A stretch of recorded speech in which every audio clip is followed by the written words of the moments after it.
Hello, everybody who is with us in the chat room. Thank you so much for joining for another episode. Hopefully, we'll make this a fun one for you. We're going to start momentarily. But first, Brian is going to read an advertisement. Take it away. Wow. This episode of Keeping Karlsson is sponsored in part by FanDuel. Hockey is happening, which means daily fantasy hockey on FanDuel. FanDuel has something for everyone, including new contests every day, starting at just $1. And now you can take on Elon and I in our Keeping Karlsson Listener League. Our contests open each Monday night and run for each Tuesday's games. Check it out sometime around 7 or 8 p.m. on Monday. FanDuel.com/KARL for all the details and to join in. See you there. Well done. Okay, ready to go? So ready. Karlsson. Okay. Oh man, I'm so full. I'm gonna throw up in the middle of doing this. You are full of pizza. I ate so much. Why? Because it was there. Was it north of Brooklyn? No. Olympic 86, I think it's called. You had well, where were the Olympics in 1986? It sounds like an 88 was Calgary. All right, I'm gonna start.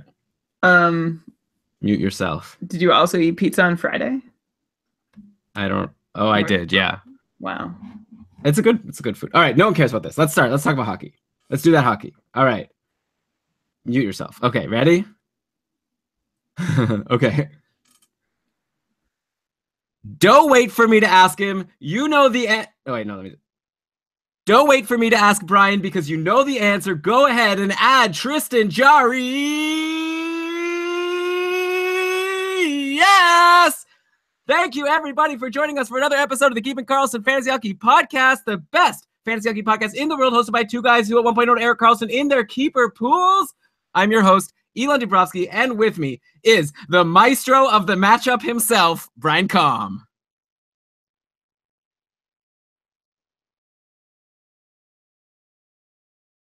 What is happening? Why are you muted? You told me to mute myself like 7 times, and I normally don't, so I did this time, and then I forgot I was muted. Did you start your timer? Yes. Great. Hello, Elon. Hello, everyone. Let's make beautiful music together on this brand new episode. So much to get to. Where are we going to start?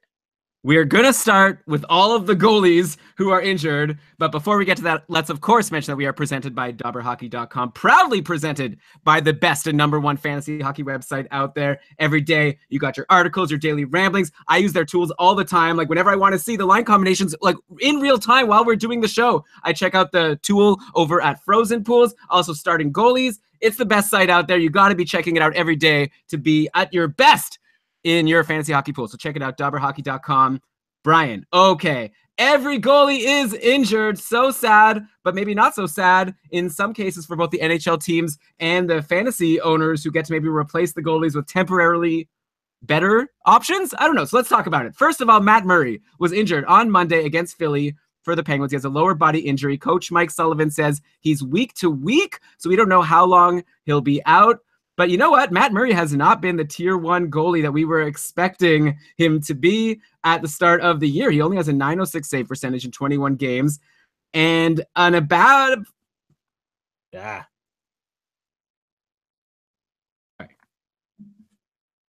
And he has an okay, but not elite 11 wins. Like there's a whole bunch of goalies who have more wins than Matt Murray, including Vasilevsky, Frederick Anderson, Rinne, Bobrovsky, Hellebuck, Holtby, Allen. Like, you know, it's a long list of goalies who have more wins than Matt Murray and who have a much better save percentage than him. So maybe it's not the worst thing for the Penguins for Murray to be going on vacation, since Tristan Jarry has come in and he's been great. 2 straight games versus Buffalo. 2 big wins, a 34-save shutout on Friday, and then a 5-1 win, stopping 32 shots yesterday. Overall on the year, Jarry has a .937 save percentage in 6 games played, so potentially not the worst thing for the Penguins. Also maybe not the worst thing for Matt Murray owners who get to stash him in IR if they were able to get Tristan Jarry as a replacement. Brian, so with Murray out 2 to 4 weeks, maybe longer, I'd imagine Jarry becomes one of the best goalies to own in fantasy short term right now. Obviously, add him if somehow he's still available. On its own, playing for Pittsburgh should be the greatest thing. So yeah, go ahead and pick up Jarry. before I finish that entire thought, because listen, this is going to end with you having to go pick him up anyway if he happens to still be available. But here's the thing about playing goalie for Pittsburgh this year. You'd think it would be the greatest thing. It sure hasn't been for Matt Murray. His save percentage, as you mentioned, Elon, in the tank. And the Penguins are actually offering up the 7th highest number of shots against per game, almost a third into the season. And that's translated into the 11th highest number of expected goals against, which isn't awful, but may not quite be what you'd have expected from the defending Stanley Cup champions. In any case, they've still managed to be tied in the NHL for 8th in the win category. And if the Penguins could manage 11 wins with Murray and Niemi turning in the performances that they have, you can still expect a healthy dose of wins with Jari and Ned. And I won't read too much into this, but the Penguins also seem to have been posting better shot attempt battle numbers as Jari has been in the crease, but that may only be a function of them playing twice against Buffalo and not so much about trying to protect him better than they protected Murray. I added Tristan Jari in 2 leagues and was outbid for him in another. Elon, he was grabbed from right under our nose as we debated who to drop for him in our joint league. So yeah, he's an obvious ad across the board. Yeah, that was kind of disappointing. We were like discussing, and finally we came to the decision of who we dropped just to see that Jari had just been added. Sometimes indecision can kill you. You know, we always tell people to tweet at us or ask us on Facebook if you're a patron for your fantasy hockey questions, but sometimes people are asking us these questions waiting for our answer. Turns out you had to just make the move. So sometimes you have to use your judgment. We obviously made a mistake there. But yeah, Tristan Jari obviously had those 2 great games against Buffalo. We'll see how he does against a bit more challenging competition. We'll get to Buffalo a little later in the show. They are not doing very well right now.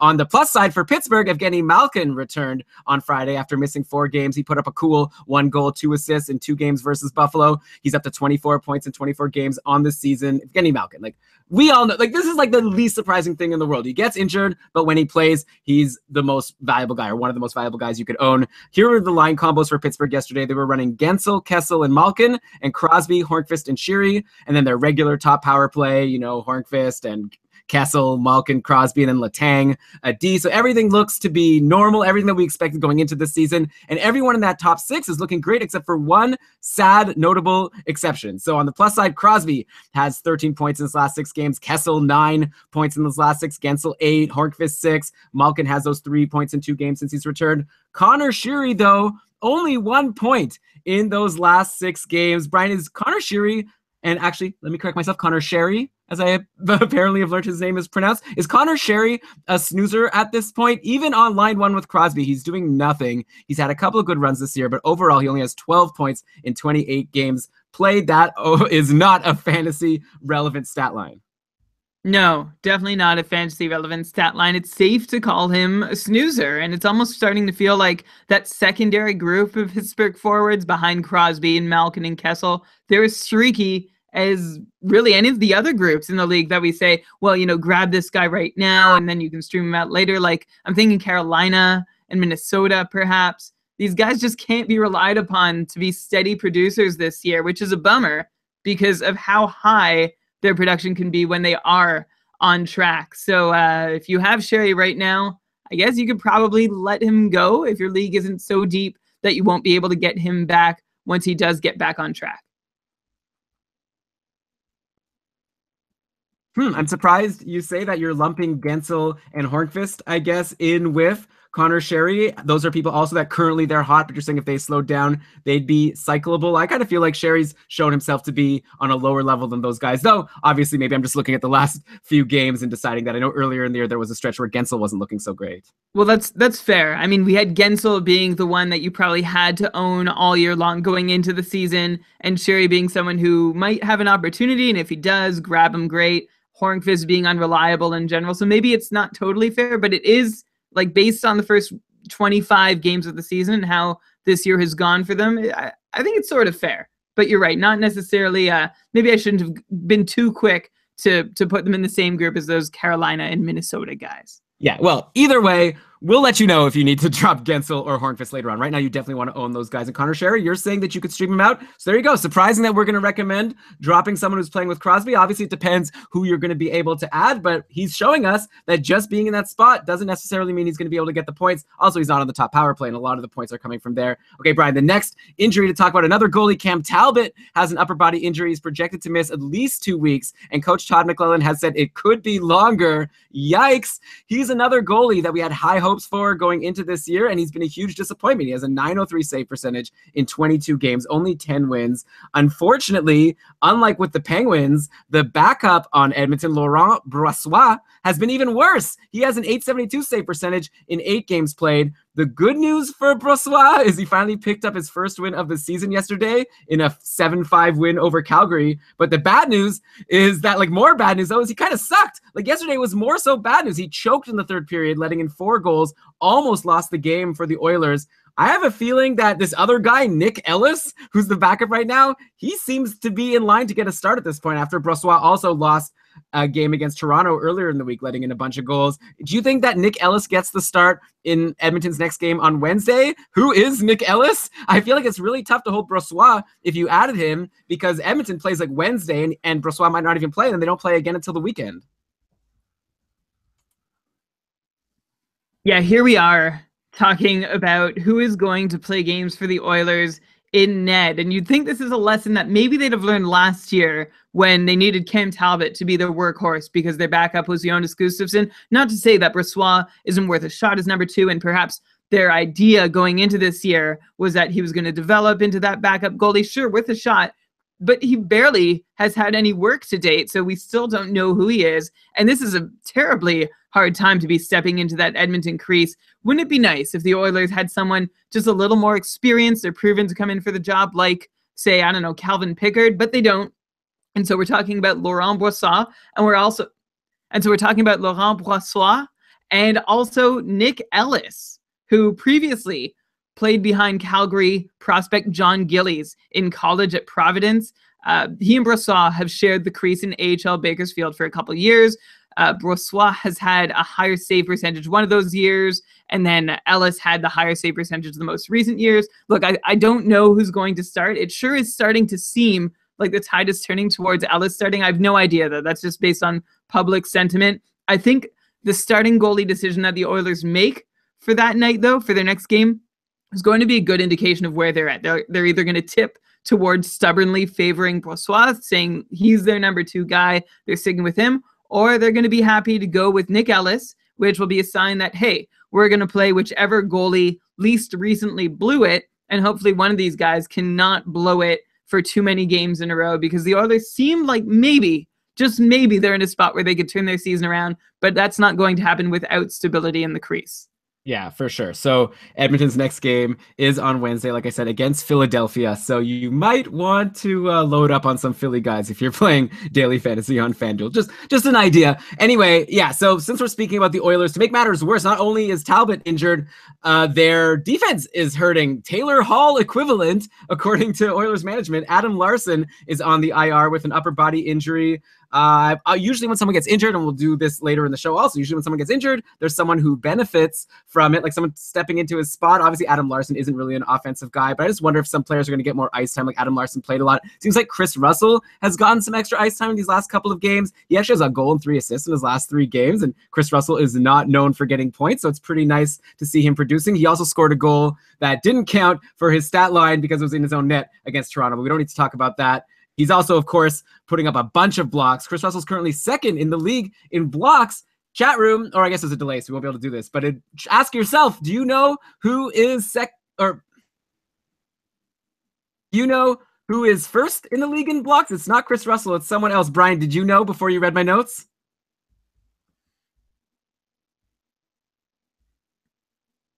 No. Is that how you're gonna do it? No, I did not. Thank you for sharing your notes with me.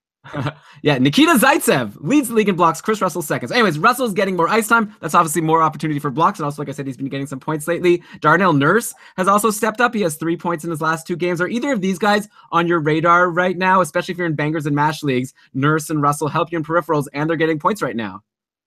Yeah, They already were. Sorry. Can you just finish that question again?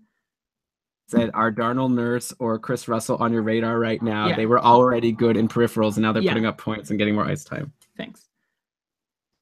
Yeah, they already were on my radar for those reasons, but it's not like there's suddenly any more reason to like them. Maybe a little bit more ice time, but it's not like there's offense to be replaced with Larson out. He had just 4 points in 25 games, so you can continue looking to Nurse and Russell for peripherals and maybe a point or two here and there, but nothing wildly different from what we're used to seeing from them over the last, well, month, 2 months, the whole season so far.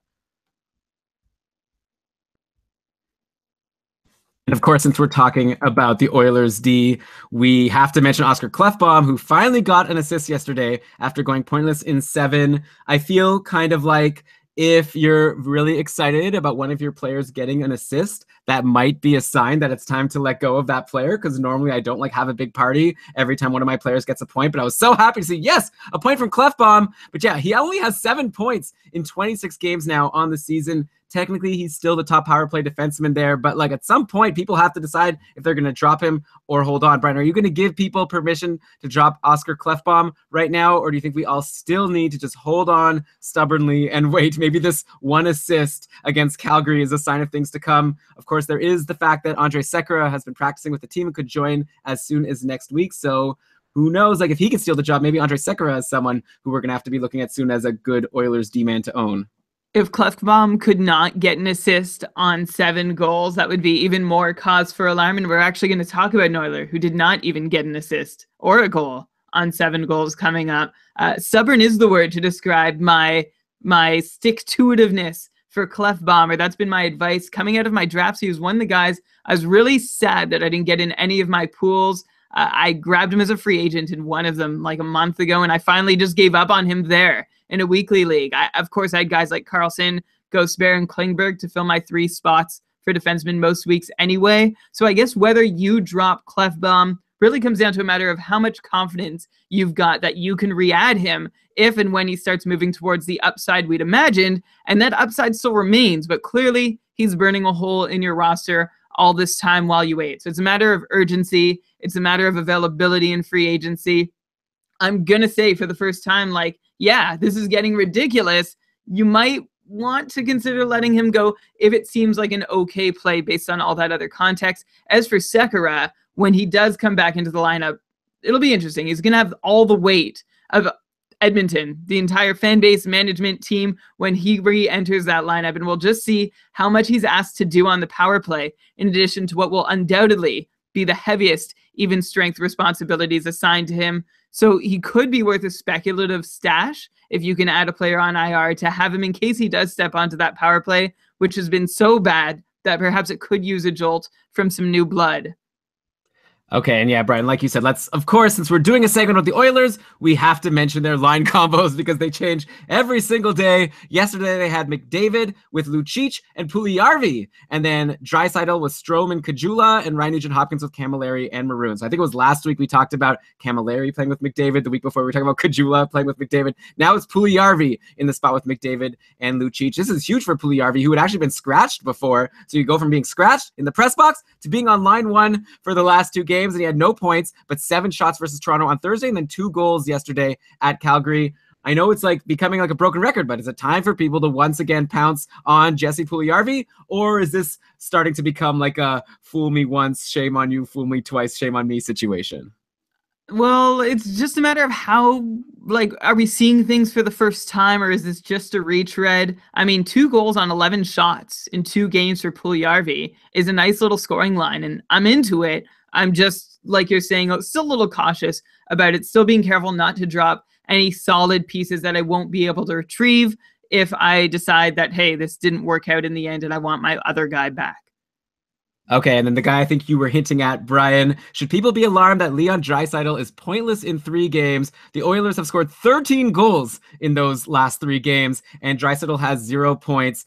That line he's on with Ryan Strome and Drake Kajula does not seem like a good place to be to break that pointless streak. Draisaitl's someone who a lot of people drafted in like the top 2 rounds of their pools going into this year. He had over 70 points last year. This is a disaster. Total disaster. Except, is it actually? Because you look at his numbers, and Draisaitl still is on a 67-point pace, and that's with 0 power play points. He's done all that at even strength. He is in the running to be this year's Brandon Saad, except the difference between him and Saad is that Saad was actually not getting any power play time, while Draisaitl is pretty entrenched on that top unit that's struggling in Edmonton. Again, 0 power play points to speak of. I checked that in 3 different places because of how unbelievable it sounded.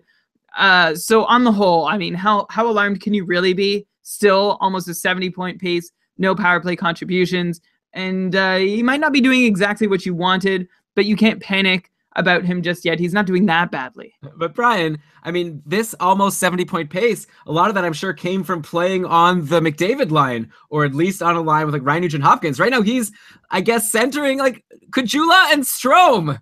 How many points can they get? Well, exactly, and you have to figure if that's not going to work, he'll be moved around elsewhere. Maybe the Oilers will start stacking their lines again. Something has to give. He'll be part of the solution whenever it does, even if it's a solution that barely, like, still doesn't even get them to the playoffs. He's going to be okay. Yeah, I guess you're right. And obviously the Oilers change their lines all the time, though. Goal scoring has not been their problem lately. It's suppressing goals that has been an issue. Okay, let's move on to another goalie injury. Corey Crawford has an undisclosed injury, will miss at least 3 games, though he's already missed 2 games, and he might be back next week. So this one is not as alarming as the other 2, though it was kind of surprising that he just got put on IR all of a sudden. Finally, we could talk about an injured goalie who's living up to the hype we had for him going into the year. Crawford has an amazing .930 save percentage in 21 games. I'm sure he's a big reason why Chicago has won as many games as they have. Anton Forsberg is a starter for now. Like I said, not super long term here, but of course, maybe at least 1 or 2 more games for Forsberg. Actually, he's playing today. Has Chicago started playing today yet? Yes, they are in the second period against LA, still 0-0. So Forsberg having another good game. Overall, on the season, Forsberg hasn't been great. He currently only holds a .910 save percentage in 8 games played, or at least he did going into today. He took a 3-2 shootout loss yesterday at Dallas, played really well in that game, stopping 33 of 35. Brian, like, as of now, how would you rank Jari, Brossoit, and Forsberg in terms of who you'd most want to own while their team's starters are injured?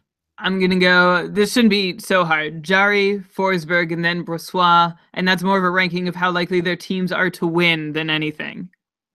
Right, but also I think it's a fair ranking of like Brossoit showing himself to be maybe not very good, but that could... I don't know, we can't jump to conclusions. Last year, Brossoit had an amazing penalty kill save percentage that helped him. I think his number last year was a .928 in 8 appearances. Like, he did really well, and then he just hasn't had a lot of time, and he's been abysmal on the penalty kill too. So is Cam Talbot. It seems like it might be a team-wide issue that's sinking both their save percentages. Maybe not fully responsible, but I don't know. I'm not ready to put Brossoit down completely. I am just going for the guys who I think are on a better managed team who has a better chance to win.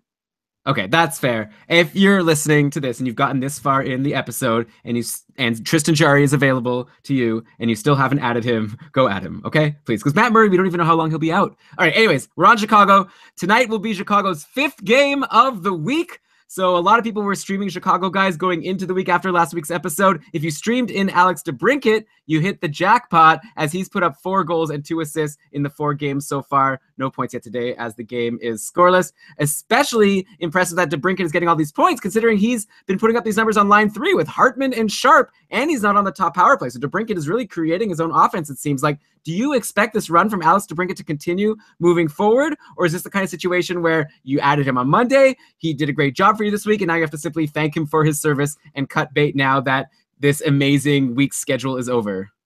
Well, you know, you look at his numbers, and he has just 1 goal and 1 assist in his last 3 games. Of course, that's sliced a different way, leaving out the hat trick. So a little cheeky, but that's sort of where I'm landing here. He did have 2 or more shots on goal in 4 consecutive contests heading into tonight's game, so you can look up to see if he's done it in 5.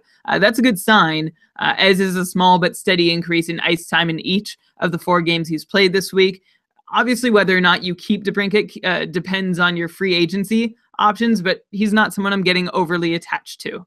Brian, I'm going to throw it out there. I think I read this somewhere. It might have been speculation, though, and not an official quote. But I think I heard something about the coach for Chicago thinking of maybe bringing DeBrincat up into the top 6 at some point since he's producing so well. Looks like Richard Panik would be the person to move out as he's not really doing anything playing with Saad and Taves. Two other, like, sort of not so generally noteworthy guys on Chicago who are currently on a good run are the ones playing with Patrick Kane. And those are, of course, Nick Schmaltz and Artem Anisimov. Schmaltz had a great week himself. He's put up 5 points in the 4 games he's played so far this week. Anisimov 2 goals in those 4 games, both playing with Patrick Kane. Okay, so moving forward, how would you currently rank in terms of, like, you might have added 2 or 1 of these guys going into this week? How would you rank Schmaltz, Anisimov, and DeBrincat moving forward? I think you should go back from you might have added 1 or 2 of these guys. Your audio, something weird keeps happening. Like, keeps on, like, blasting through in a very weird way all of a sudden. Okay. Like, not often. Like, I would say like once or twice per recording. But I think it's happening on the listener end too, based on what we learned last time. Oh, right. So you might want to add 1 or 2. I'll just go back earlier, I guess, just to be safe. So I said about I could see. Okay.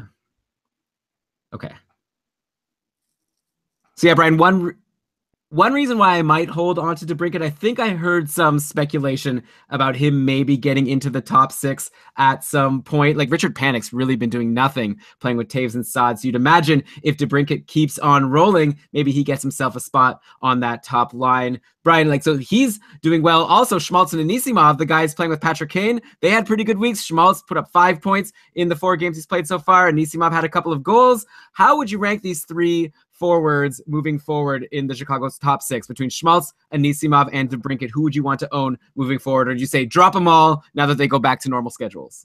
Well, first I'm going to say that this is all based on where they're deployed right now. If DeBrincat does end up, moving up the lineup and staying there, then of course his value goes up, and I would not let go of him if that happened. But based on their current deployments, well, playing with Patrick Kane is a pretty good thing. I would take Anisimov first because at least he's getting a few more shots than Schmaltz, who I'd take second, and then DeBrincat just because I really, really don't like his deployment. You remember going into the year, he was one of the players I was the most excited about as a rookie, and then he just has not gotten the turns that I think he'd need to really turn heads, so to speak. So if he does get up there, then he jumps to the top of the list. As long as he isn't, he's at the bottom. So, but wait, like, if you own him, you'd have to drop him, for like a Schmaltz or an Anisimov. I feel like I'd actually put DeBrincat first as the guy I'd want the most on Chicago, just because he's doing so well, and I imagine he's going to get that opportunity very soon since Panik has been doing so badly. If your free agent options instead of DeBrincat are like Anisimov and like Schmaltz, I would hang on to DeBrincat for the upside there, just for another, I don't know, hold him for another week and see how high he can climb. Well, that's not what you said before. I'm confused. I think, what I said is it depends on who you have to drop, obviously, sorry. Well, like, I'm asking you if you can have one of those guys moving forward right now. Who do you want? Okay, fine. I will take DeBrincat first with the speculation. What I'm trying to say is I don't want Anisimov so much more than DeBrincat, but the upside of DeBrincat, okay, no. Let me try this again. What I'm saying is that if I were to pick one of the 3 to give me the best chance at getting points in the next game, it would be Anisimov. But if you want to wait and you want to wait to see a bit more of a speculative move, then DeBrincat probably has the best upside. That's what I'm trying to say. Upside is the word I'm going for here. Okay. Well, sounds good. And I did say that Chicago doesn't have the same. They don't play 5 games next week, but they actually do have a pretty good schedule. They play Wednesday, Friday, Sunday, so 3 off-day games. Brian, since we're on Chicago, any change of heart about your expectation of Brent Seabrook bouncing back to being like a 35, 40-point D-man like you said you thought he would be able to do earlier on in the year when he started his big slump? Seabrook at this point, he only has 5 points in the 25 games he's played since his 3-point game to start the season. For some reason, he was given top power play time yesterday, so there's still an opportunity for Brent Seabrook, but man, he's doing worse than Oscar Klefbom. Yeah, he has not been very good, and I am having a bit of a change of heart. I mean, getting that top power play time for Brent Seabrook, that's the reason I stayed relatively bullish on him. I'm definitely weakening now. You look at Forsling and Franson, they're at the same or better point paces than him, and I still feel that the opportunities are there for Seabrook, that they're going to still be there for Seabrook to get up to, I'm even downgrading here to a 30 or 35 point pace, but I'm really losing faith in him being able to take advantage of those opportunities. He's had 2 golden ones tonight based on the little snippets I've been catching of the game, and he hasn't cashed in on either. Starting to just be worried that this is a bit of a lost year for Brent Seabrook's offense. I'm considering dropping him. How about that? I can't wait to tweet out a screenshot of when I think it was about a month ago when I messaged you saying I predict in a month you're going to drop Brent Seabrook. So that would actually be very poetic if it turns out to be exactly a month. I don't remember the exact date.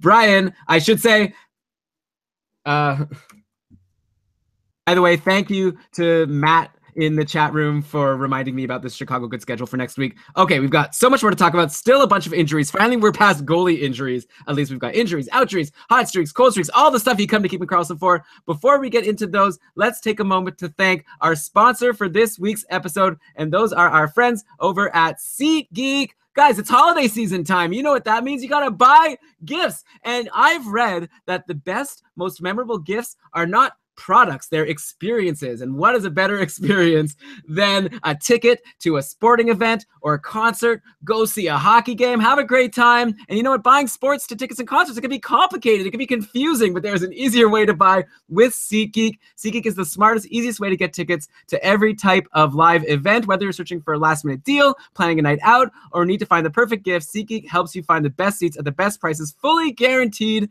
There's nothing quite like seeing your favorite team or musician in person, and SeatGeek will get you closer to the action for a great value. I have the SeatGeek app on my phone. I find it super easy. You search for the thing you want. You could sort it by price. You could sort it by value, which is really cool. Like, am I getting a good deal?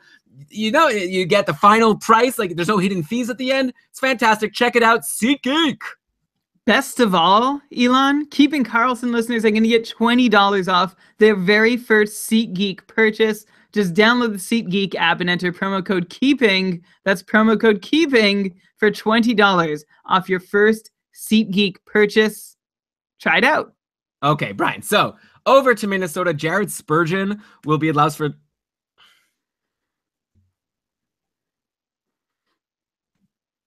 Oh, yes. Okay.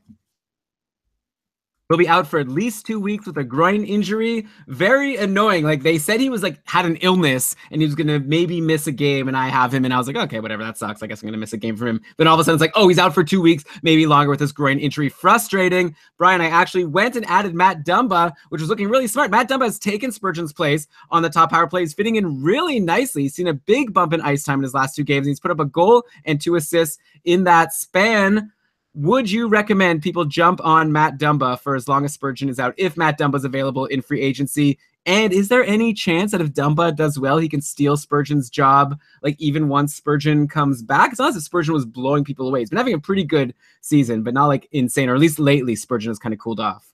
You can go and get Matt Dumba for now, but the thing is that he's had plenty of chances to outplay Jared Spurgeon for this role over the past couple of years. He hasn't, so unless he performs heads and tails above what Spurgeon had been doing both offensively and defensively, you have to think that once Spurgeon's healthy, he gets this spot back.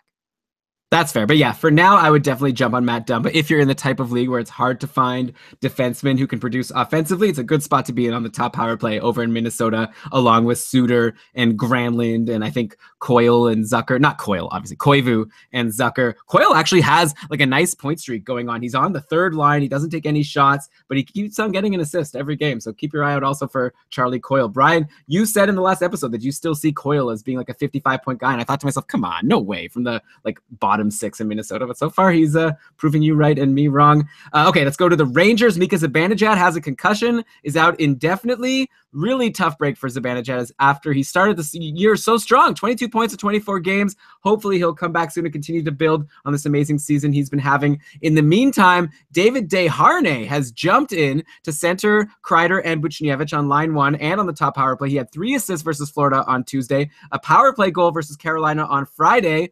And yeah, like David Desharnais, who knew? He was doing nothing. I think he was in the fourth line or something. The Rangers decided they didn't want to shake up their other lines. They just decided to bump David Desharnais all the way up. To be honest, I'll bet you most people didn't even realize that he was on the Rangers going into this week. Anyway, I guess, do people need to go out and add Desharnais for as long as Zibanejad is injured? Or is it like for sure Desharnais is going to cool down very soon? No, I think you have to go get him based on where he's playing in the lineup, but also keep your expectations tempered about, well, what he'll do there the whole time and if he'll be able to hold the role. Going back in Desharnais' how do you say that? Going back in Desharnais' career, his peak came in his first full 82-game season as a 25-year-old with Montreal when he scored 16 goals, 44 assists for 60 points. That was back in 2011, 2012. And he's been a 50-point player a couple times since then, but never anything more, and not even close in the couple years preceding this current one. Back in that career high-scoring season too, Desharnais also set a career high for shots on goal with 98. He's never had more than 98 shots in 80 to 82 games. He has 18 shots in 23 games so far this season. Anyway, I'm just painting a picture for you of what you can expect from a now 31-year-old David Desharnais getting top-line duties for the first time in, I don't know, at least 3 or 4 years. The good news for him is that there really are zero other natural center options. I don't know, maybe Kevin Hayes gets a turn at some point, but really, Desharnais has that spot as long as he can do a half-decent job of holding it. So that's why he makes for a good short-term ad. Just make sure you're expecting little to no shots from him, very much unlike Zibanejad. Right, yeah. It kind of sounds like you're describing a Henrik Sedin light. You're getting him for his assists and potential power play assists. Okay, on the blue line for the Rangers, Ryan McDonagh is back. He had an assist in his return versus Carolina, 5 blocks also. He played almost 23 minutes, got second power play time. So, no rust there. McDonagh's back and continuing his great season. He's up to 13 points in 22 games, which is good for a 48-point pace. No way McDonagh continues a 48-point pace as only the second power play defenseman on the Rangers, right? I feel like now might be a sell high time if possible. There might be a way. I'm kind of thinking he can keep maybe not 48 points of this up, but a chunk of it. His on-ice shot attempt numbers are noticeably higher this year, and McDonagh's on-ice shooting percentages look pretty sustainable. So, yeah, 48 might be a little high, but he's looking like a decent bet to manage a 40-point pace if he can keep up what he's doing, and that's probably a floor. Sell high if you can get guaranteed 45 or more points. Elon, I have an interesting proposal for you. What if I had McDonagh and you had Klefbom and I made you that offer? Would you take it? Whoa. Yeah, I would take it. You would take McDonagh. You're cutting bait on Klefbom for sure. I mean, well, I was wondering, I was asking if you should drop McDonagh. Well, I was asking if you should drop. I was asking if people should drop Klefbom to free agency in general, and that was not assuming someone like McDonagh would be available. So I think I would. Yeah, maybe I would regret it later, but if I'm especially contending now, if I'm not far and away in first place and I could afford to wait, especially now with the concern that Sekera will come back and maybe even bump Klefbom, I'd take McDonagh, who's doing really well, even from this bad role. He's not going to get into a worse role. I'd enjoy the production from McDonagh now that he's putting up. So yeah, I think I'd do it. You wouldn't? No, it's really, really tempting. I mean, the shots are still coming for Klefbom, so it's hard to you at least you still get some value to go with the hoped for upside from him. But yeah, McDonagh is if I had McDonagh in the league where I dropped Klefbom, I probably wouldn't have dropped him. I guess I'll put it that way. Also, McDonagh blocks, as Jesse's saying in the chat room. Klefbom also sometimes blocks, but I think McDonagh's better there. Okay, next injury. Let's go to San Jose. Joonas Donskoi is on the IR for the Sharks with an undisclosed injury. I know you're probably thinking, this is not fantasy relevant. Why are we even talking about this? Well, it is kind of relevant because he was spending some time on line one with the Joes, Thornton and Pavelski. For the last couple of games, that job has now gone to Timo Meier, who broke a long pointless streak with an assist on Friday, nothing yesterday, and only one shot on goal in each of his last 3 games, even though he's generally a heavy shooter. Brian, is there anything here for Timo Meier? He's the kind of guy going into the season. We saw his high shot counts from last year, and we thought maybe he could be a good sleeper for the year, maybe potentially the next Arvidsson, someone who got shots, before his breakout year, but just nothing was going in. Like, it sucks now that Meier got to line one and now he's stopped shooting, but it's obviously only over the last 3 games that I'm looking at. He's had some big shooting games earlier on in the year. Is there anything here with Timo Meier now that he's on line one, or do you think he's still just like a guy that you need to leave in free agency? San Jose has to be one of the teams where if a guy gets on line one, you have the least likely chance of it panning out. Timo Meier is an example of that. He's thrown some decent games together lately, shot attempt and scoring chance-wise, but until that is showing consistently on the score sheet, you can probably leave him be. Put Timo Meier on your watch list, but that's as committed a move as you need to make with him at the moment. Yeah, I added him, Brian, like a couple on Friday for his Friday and Saturday games. I didn't have that many options. I needed to grab a right wing specifically, and he got that assist on Friday, and I was like, woo, I'm so smart. And then yesterday, like a one shot and nothing else. Like it was kind of disappointing. But I don't know. He plays on Monday. I might hold him for San Jose's Monday game, give him one last shot before throwing him to the curb if he doesn't do anything, since after that San Jose doesn't play until Thursday. For the Sharks in nets, Martin Jones was injured and he missed a couple of games, but he's back. In his absence, though, Aaron Dale came in and put up 2 gems of games. He had a 3-1 win over Philly, a 2-1 win at Florida, like 2 really great games for Aaron Dell. Ben Jones came back yesterday and he led in 5 goals on 43 shots. Overall, Martin Jones is having a good season. He has a .926 save percentage. So you'd imagine he gets a bit of a leash, though maybe with San Jose, like not exactly having wins coming so easily to them, do they maybe go with the hot hand and start playing Aaron Dell for a little bit since he was on a nice run while Jones was injured? Well, it's not like Jones is cold, so to speak. Like if he was posting Matt Murray like low numbers to start the year, then yeah, I might be more inclined to say Aaron Dell gets to keep going. But I think Martin Jones is going to continue being the #1 goalie there because he has not really failed the team yet.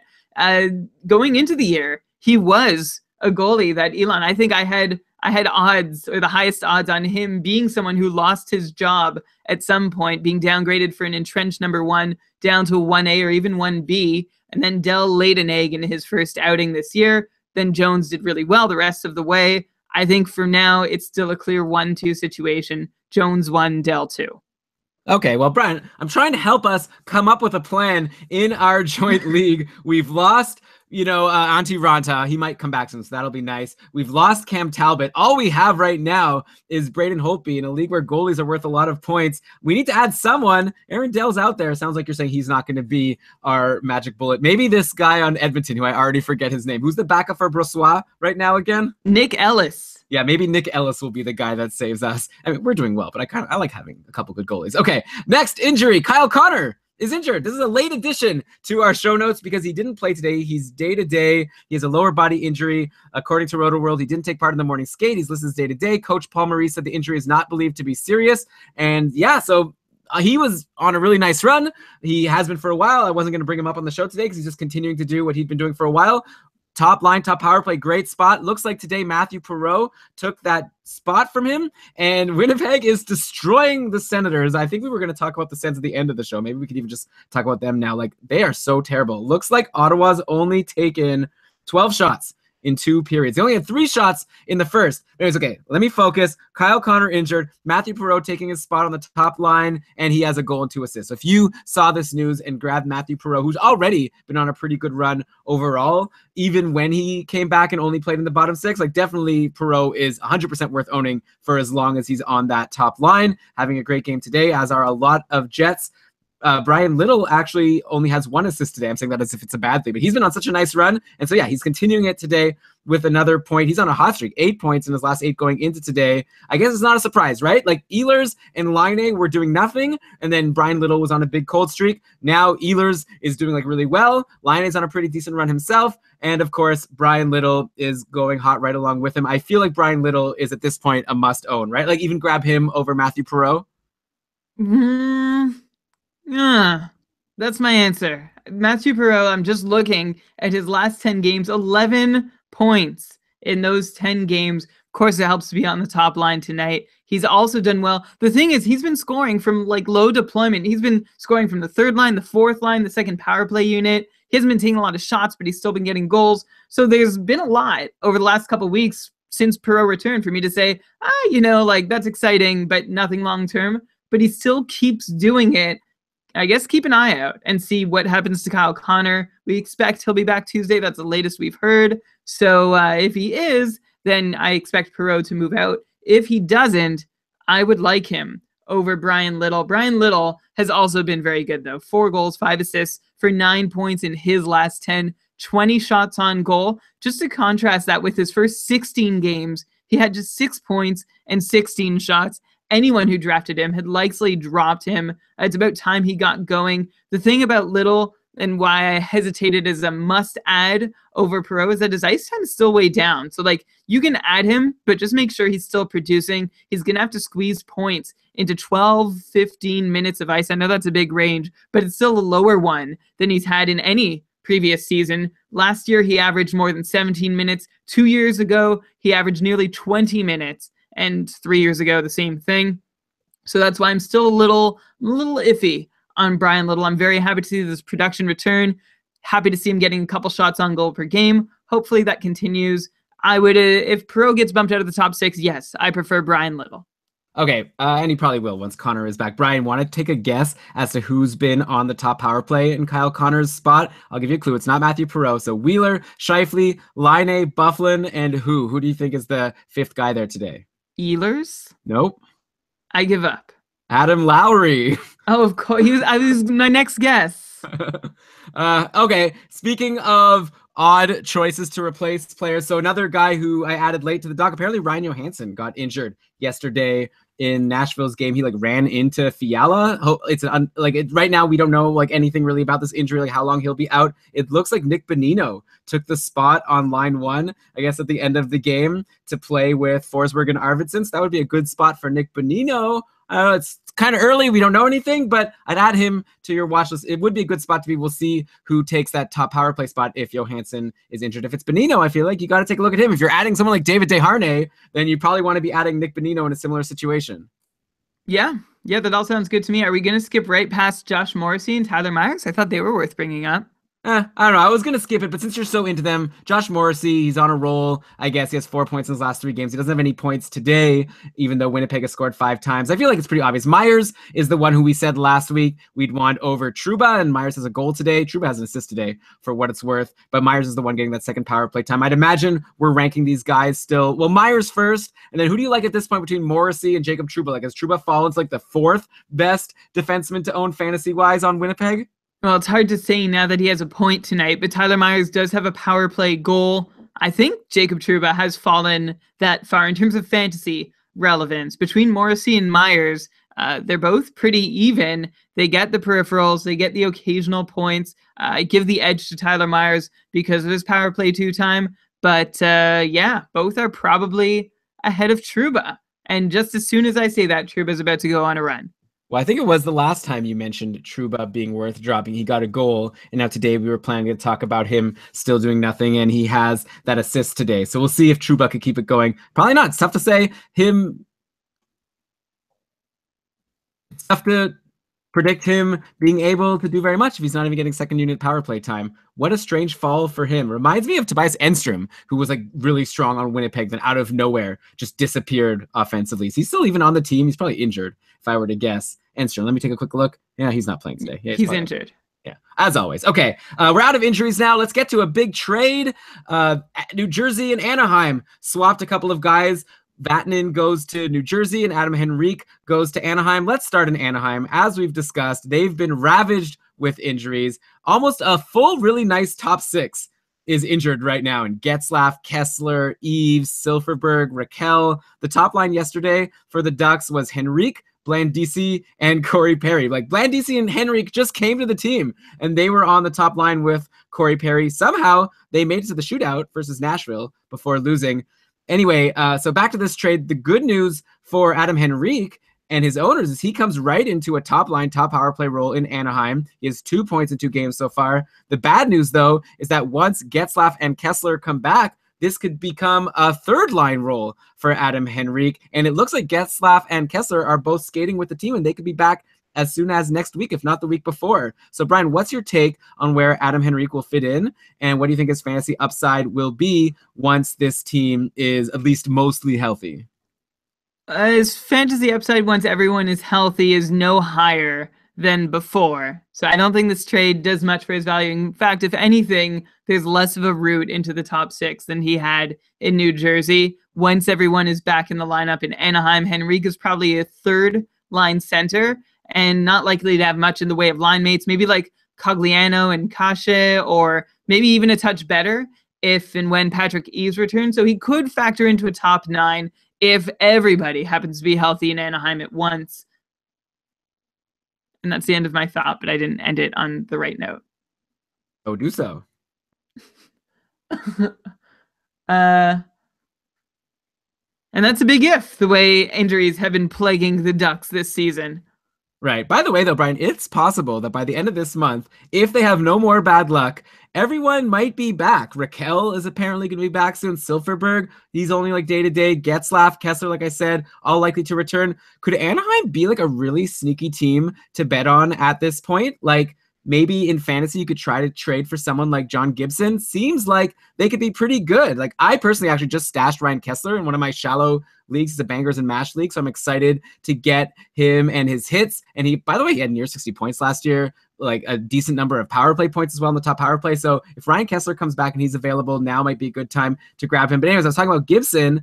Seems like Anaheim, like Anaheim looks like a good team that's had really bad luck with injuries, but they have a really strong looking top 6. And like you said, maybe even a strong top 9. They've lost Vatanen on defense, but Montour has been really good in, and he wasn't like a big name for them last year. So it seems like they could be really good. Yeah, they could be good.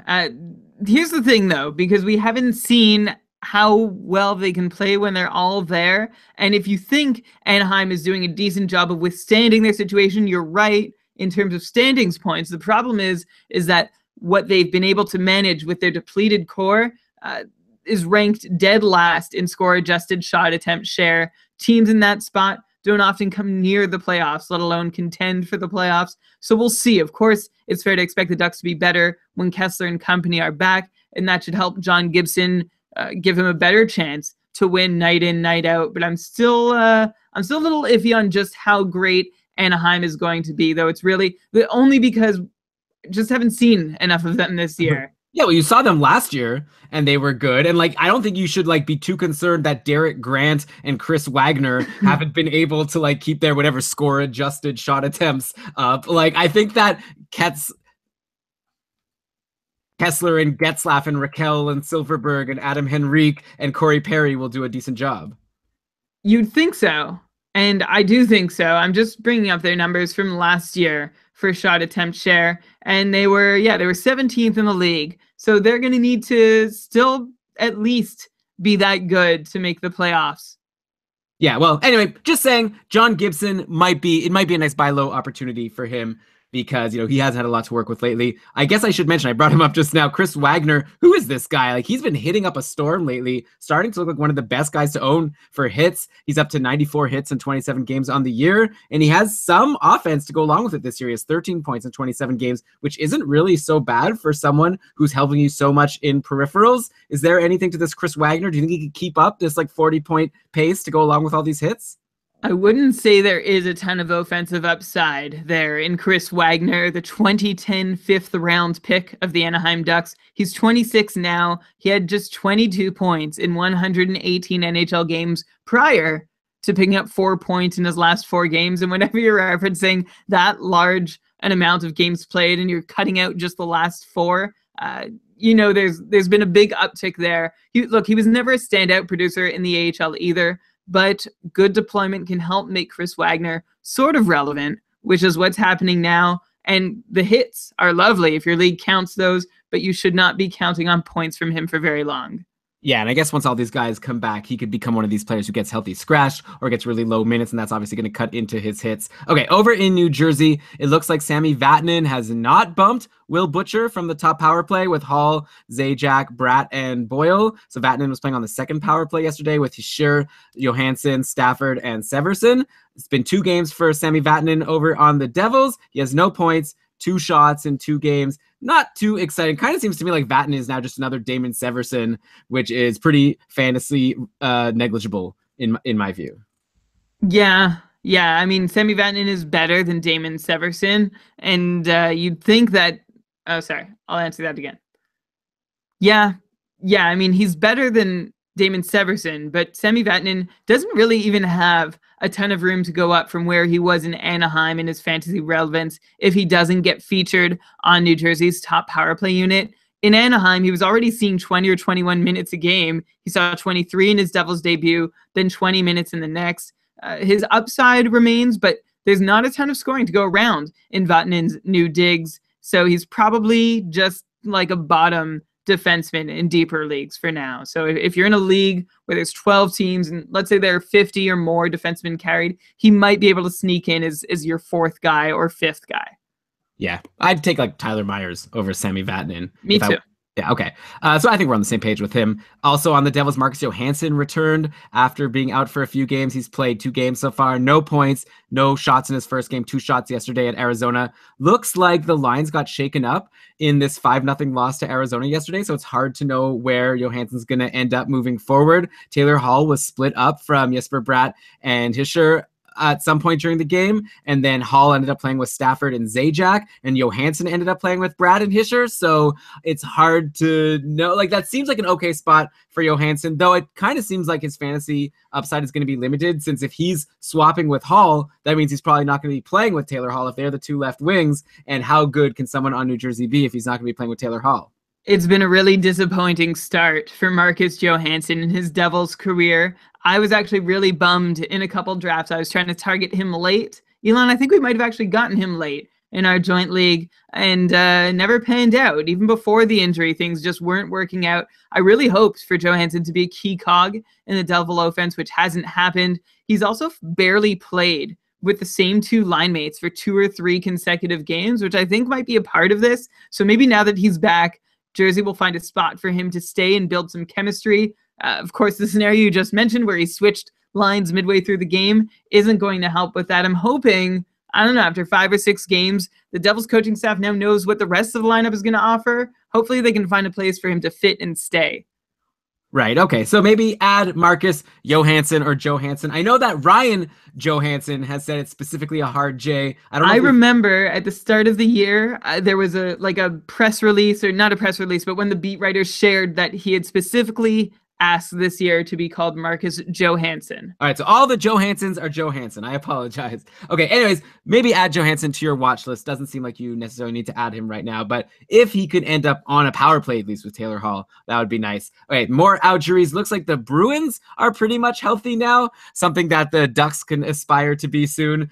So over in Boston, Brad Marchand is back. He had a goal and 3 assists in his 2 games since returning, up to 19 points in 16 games on the year. He's so good. Brian, I made a trade in one of my leagues, a shallower league. I traded Connor Hellebuck for Brad Marchand while he was injured. I know you said actually on the show you don't like trading for injured players, and you made me a bit scared, but I decided in the end of the day, like someone who had 85 points last year, just too hard to resist. And Marchand right now looking great. Like I said, 19 points in 16 games, playing on a line with Bergeron and Pasternak.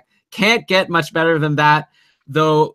Patrice Bergeron has actually been a little bit cold lately. His assist yesterday broke a 3-game pointless streak. He only has 3 points in his last 9 games. Is there anything to be concerned about with Patrice Bergeron, or is maybe now a prime buy low time now that Marchand is back? Maybe, Brian, we should trade for Patrice Bergeron or try to in our joint league because we desperately need a center, and Bergeron's on this little cold streak. I really like how you try and sneak in the questions you want to ask me about our joint league on the show, because this is the only time you have my full undivided attention through the week to give to our joint team. Yeah, I'm going to keep it coming as we keep going. We really need a center and a goalie. Well, buying low on Patrice Bergeron is something I would recommend for us. I'm not too perturbed by what's been happening with his production lately. He's scored but once on his last 31 shots over 9 games. So the shots are coming. He's going to score on more than 1 in 31 the rest of the way. And having Marchand back means even if Patrice Bergeron's own percentages go cold as they have,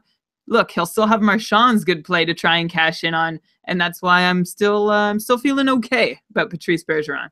Yeah, I for sure would go for Bergeron right now, and having Marchand back just helps him to be even better.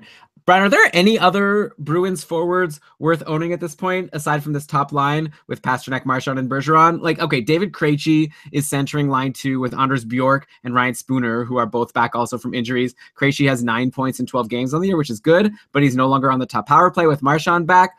Spooner is back. He actually has a 3-game point streak going, so obviously this line 2 may not be that bad, but still, like, are we really going to tell people to pick up Ryan Spooner? David Backes is also back from injury. He's playing with Danton Heinen and Riley Nash. Backes has no points, 4 shots since returning. He hits, but doesn't look like he'll do much else. Is there really anyone, like, I guess Krejci would be the top guy, but I kind of feel like even he isn't exciting me very much right now. No, I can see why. I still think he's probably David Krejci is the one that you want to own of all the other Bruins. The thing with him that isn't exciting is just 15 shots in 12 games when we're used to seeing him manage more than that, 2 or more shots per game for starters. He's also converting on 20% of the few shots he is taking. And that's making his numbers look better than they should be with this decrease in shots on goal. So you should be happy for now if you've got him, but expect his numbers to drop some from where they're at. And keep that in mind if you're dropping someone else to add him, thinking that he's going to be a long-term solution. He might not be. No, he won't be. I'm not into him. Okay, another guy that I've been saying all year long that I'm not into is Tuukka Rask. He's on a nice little run right now. He shut out Philly yesterday in his 2nd straight start. Word is Anton Khudobin will play Monday at Nashville. So, Brian, what are your current thoughts on the goalie situation in Boston? Do you think there's still going to be splitting games between Rask and Khudobin? Are they still in the feeling out phase like they were last week? Or now that Rask just had the shutout, are we back to like Rask being the number 1 goalie? I know you said like when we first got into the situation, you were like, eventually it's going to be Rask's job. And if you add Khudobin, it's more of a short-term play. Do you think like, now at this point, just forget about Khudobin and drop him? Or do you think it's still going to go back and forth for a little while longer? To hear you tell it, last week was not a feeling out phase. Last week was just supposed to be an extension of Khudobin's taking over of the number 1 spot in Buffalo. But yeah, what I've said is true. I like I'm wrong so often, but I do need to celebrate the times that I'm right. Rask is number 1 there. Look, he's number 1A at worst, so long as he's playing in a serviceable way. Maybe we don't see Tuukka Rask on pace for the 62, 63 starts that he's had the last couple seasons. Maybe it's more like mid to high 50s, but still, Tuukka Rask should be owned in all leagues. Scoop him up anywhere you see that he's been dropped. Expect some valleys and rough starts still to come. He's not perfect. He's going to have some really awful starts, but I'm hoping that his worst stretch of the season is now behind him. Yeah, like Tuukka Rask is not like an elite fantasy goalie anymore, clearly, but Boston is a good team. So I agree with you. Like, I kind of want to laugh and be like he must be owned in all leagues. Like, he's not that great. Like, maybe he could be average though. And if you're an average goalie on the Boston Bruins who are going to score a lot of goals, then yeah, definitely he should be owned. And it does look like, well, Khudobin's going to play Monday. What if Khudobin gets a shutout Monday? There might still be some back and forth going, but I agree with you that long term, it's Rask's job now that he's not completely blowing up every single game, or at least not recently. Okay, let's go to Arizona. Jacob Chikrin may return today for Arizona. Has their game started yet? It looks like it has. They're in the 2nd period. Did Jacob Chikrin come back? He has. He's played 6 minutes, no goals, no assists, no shots. There you go. Up to the minute news about the Jacob Chikrin situation over in Arizona. There was word that maybe Antti Ranta would come back and play today, but that hasn't happened. Scott Wedgwood is playing, and Wedgwood had that shutout yesterday against New Jersey. And, oh wait, looks like now Vegas has just scored a goal. So yeah, but just before that, Antti Ranta actually tweeted an image of a brick wall. Elon, is he backing up tonight? Like, is he on the bench tweeting? No, I think he's still on IR. Okay, because he said live footage of and tagged Scott Wedgwood. And right before that, Coyotes beat writer mentioned that entering the 2nd period tonight, Wedgwood had stopped 83 of 86 shots over this past 7 periods for .965 save percentage in that time. So of course he was going to get scored on within the next 3 minutes. Don't they know better?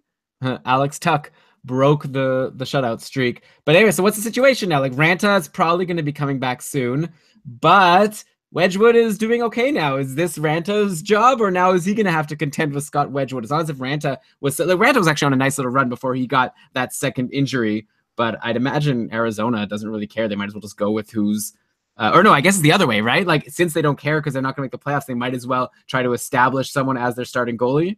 Yeah, that's what I mean. I think Antti Ranta is still the starter for sure until he somehow shows that he's not capable of it. Scott Wedgwood, as we talked about on the show, has made a case for being an NHL goalie, for being at least an NHL backup, possibly a 1B, possibly more. We'll see if he gets any other chances to push this year. The thing with Arizona is that whoever's starting for them, they're still not a very great hockey team. So maybe a goalie, Ranta or Wedgwood, can help them, but they are still a bottom shot attempt share team and haven't shown any recent signs of making an improvement upon that, which means that it's not going to be a very happy season the rest of the way. If they don't turn things around drastically, which a third of the way into the year, I don't know. Chances aren't great.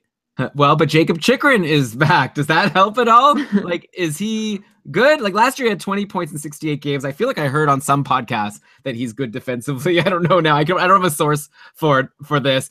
He had almost 2 hits a game and around 1.5 blocks per game last year. So Chychrun was pretty reasonably relevant in fantasy in a bangers and mash league at least. Do you think that he could get a somewhat prominent role and maybe build on his 20 points from last year? No, not especially. Nothing that I've seen so far suggests that. As for his defensive acumen, based on his numbers from last year, he seems okay to hold down a second pairing role, which is still pretty good. As for fantasy relevance, you can hope for peripherals, but not much offense from him. Okay, another newish name in Arizona right now is Dylan Strome, who was called up at the beginning of last week. He finally scored his first goal of the season yesterday in his 5th game. He had no points before that. Yesterday, he played on the line with Christian Fischer and Anthony Duclair. Didn't get much ice time, so it's hard to get excited about Dylan Strome. A lot of people added him in my Keeping Karlsson Ultimate Patron Fantasy League division when he got called up, and I think he's already been dropped. So yeah, I said a lot of people added him, didn't I? Like one person added him in my division, other people added him in other cupful divisions, if that makes sense. Anyways, Dylan Strome clearly not worth owning right now, or did his goal yesterday somehow make you think that he's got some upside coming soon? Upside still potentially coming soon, but no, that one goal does not make me terribly excited to own him. And I was watching him as he was called up, but he remains a deep choice on my watch list. Not even like in my top 5 on my watch list, probably.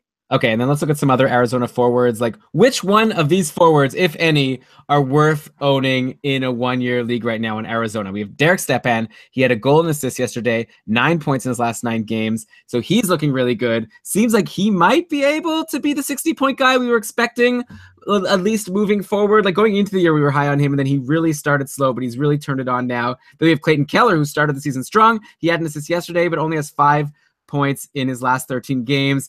These are not fantasy relevant numbers. I wonder if people could finally just like let go of him in a 1-year league. You've got Max Domi, who has had a couple of multi-point games and a whole lot of no-point games in his last 15 games. It just adds up to 5 points overall in that span, so that's not very relevant. You've got Perlini, who actually went on a run of 4 straight games with goals. He had a goal in 4 straight games, but he's now pointless in 3. Seems like to me, if you're holding anyone on Arizona that's a forward, aside from Derek Stepan, you may be snoozing. You might be. Stepan is the one worth owning right now. On the whole, if you're looking long-term, I still think Keller and Domi are going to provide some fantasy upside through the season. But yeah, right now, Stepan is the only guy doing stuff. Domi in particular has been really disappointing. He's got room for regression in his shooting percentage and IPP to pull up his numbers from where they've been thus far. But I'm not sure he's going to get to that 55-plus point pace that I'd been hoping for, perhaps foolishly, thinking that being surrounded with more talent than he was last year would help jumpstart his quest to eventually reach 60-point upside. So yeah, no, not fond of Domi. Keller seems up and down, or well, he's down now. He was up before. So I would choose Stepan to own, then maybe Keller, and that's it. I don't think I'd even really roster Domi in a shallowish league. And of course, Oliver Ekman-Larsson, but we weren't talking about defensemen. He's been great. Yeah, wait, you said you wouldn't roster Domi? Of course you wouldn't. Did you mean Stepan there? You wouldn't roster Stepan in a shallowish league? No, I would roster Stepan, and then maybe I'd roster Keller, and then Domi probably not. But even in a deep league, I feel like you might not want Domi. No, even in a deep league. I still just think there's some upside there, but you're right. We're seeing so little from him. If there's a lot of similar options in free agency, then you can let him go. Yeah, let him go. He's gone. I'm sure you could get him back later if you want to. Okay, Shea Weber is back for the Habs. Jeff Petrie turned out to be a nice pickup in Weber's absence. He had 4 points in 4 games before he went pointless yesterday in Weber's return. Petrie's minutes were also way down yesterday now that Weber is back. So it seems like you have to thank Jeff Petrie for his service and then drop him to free agency. But something to keep in mind if and when Weber gets injured again, Petrie does step in and do pretty well in that top pairing and top power play role. Jonathan Drouin is still injured. He could be back soon. We've already talked about the Habs recently, so let's just mention quickly that they and Carey Price are on a huge roll right now. They had that crazy 10-1 win over Detroit yesterday. One player I'll ask you about that I don't think we've talked about in a while is Alex Galchenyuk, who had 4 assists yesterday in this destruction of the Red Wings, and he also had 4 points in 4 games before that. So Galchenyuk was dropped, I'm sure, in a lot of people's leagues. He was very cold for a long time before this run. Do you think that people need to rush to add Alex Galchenyuk now, or is this just like a short-term thing and he's not going to be able to keep it up?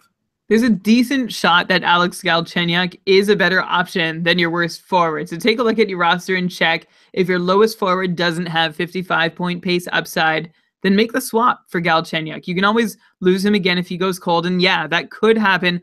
I don't know that this scoring is here to stay this year with the up and down season he's had.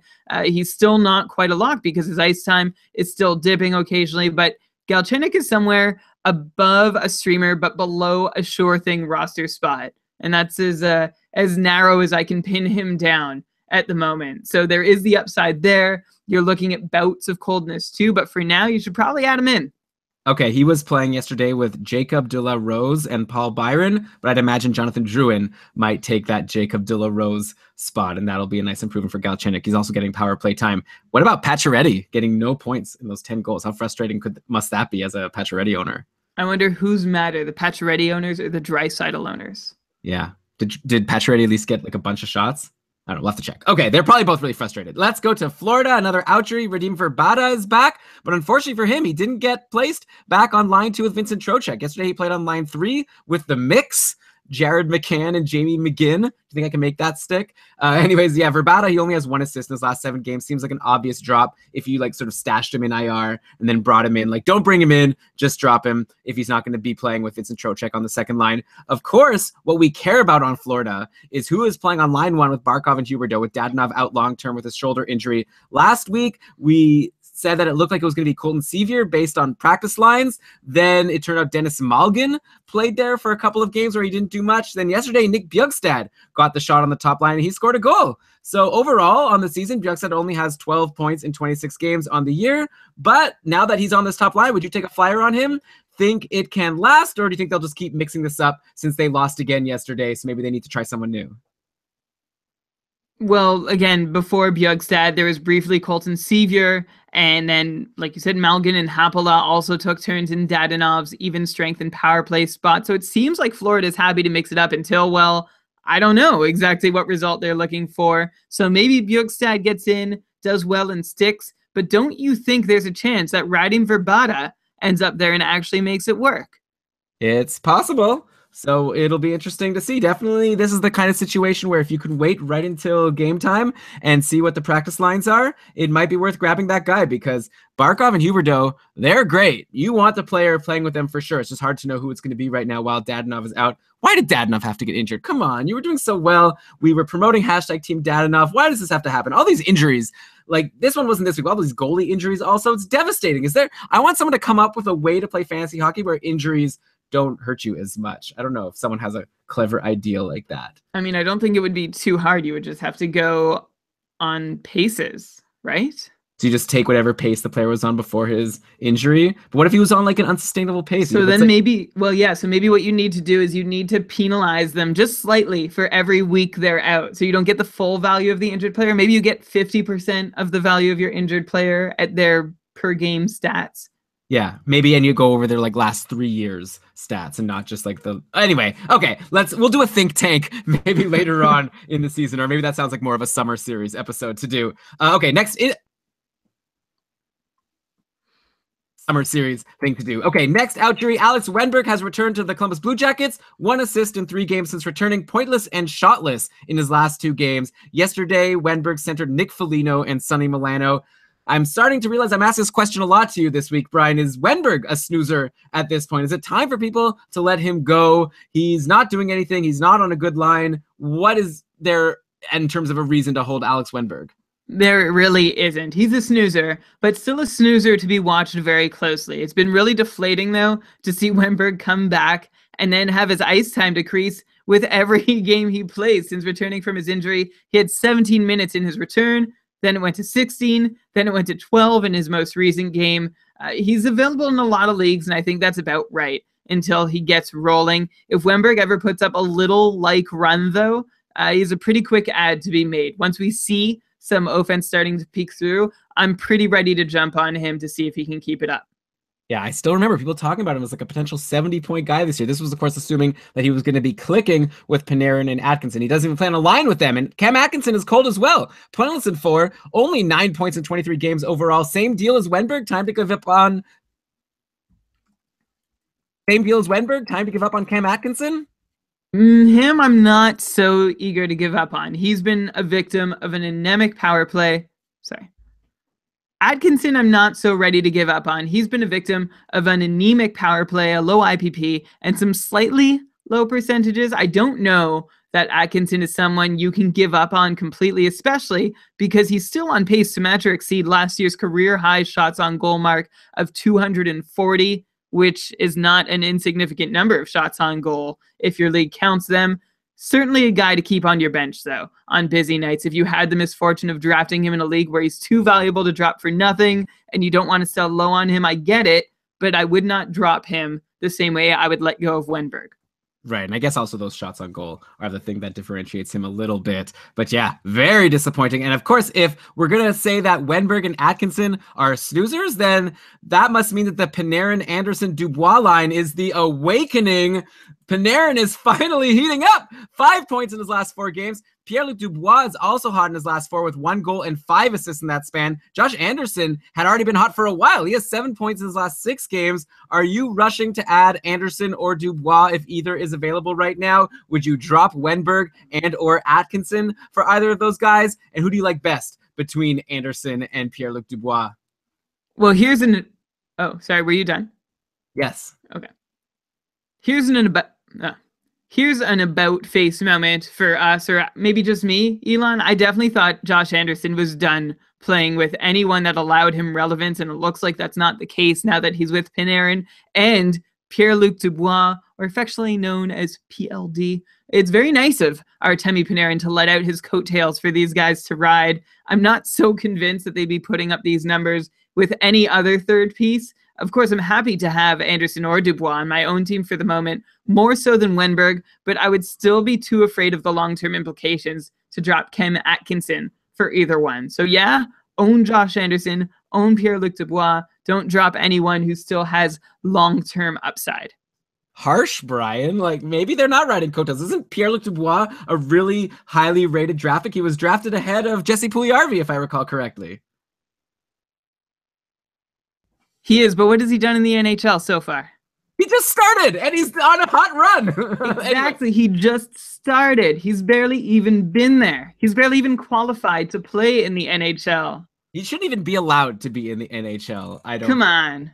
All right. So wait, did you answer who people Actually, you know what? That's really unfair. Like, he's playing in his first pro year. He was the 3rd overall pick. You're right, Elon. He had 11.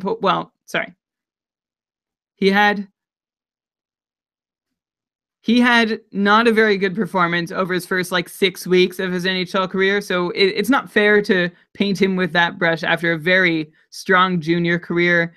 Now, of course, things are going well, and maybe the first real opportunity he's had. I just remember last year there was question of if he was going to be ready. He wasn't. All right, now we're here. Maybe he's not riding coattails. Maybe Artemi Panarin is riding his coattails. Maybe. So did you answer who do you like better between Anderson and Dubois if they're both available in free agency and you're holding Alex Wenberg and you need an improvement? Man, I don't know. I see them as pretty darn equal. Anderson seems to be the guy who finds himself in a good deployment situation more often, whereas Dubois certainly has the better pedigree for being someone who can produce. I am going to say I don't know. Who do you like better? I'm going to go Josh Anderson. He's been doing well for longer this season. Chris in the chat room is saying, wow, Fantasy Robot going to regret a lot of this. Chris, share us a top 5 list of the things you think Brian is going to regret that he said this episode, and I'll definitely share it before the end of the show. I'd like to hear that. Okay, let's go to some hot streaks. Not much of a streak yet. Ottawa defenseman Thomas Chabot finally got into a game on Friday, and he put up a goal and 2 assists in the 6-5 win over the Islanders. That brings him up to 1 goal and 5 assists in 6 games going into today. Though I mentioned that Ottawa was getting destroyed by Winnipeg, they still have no goals. So obviously Chabot doesn't have any points. He has 1 shot.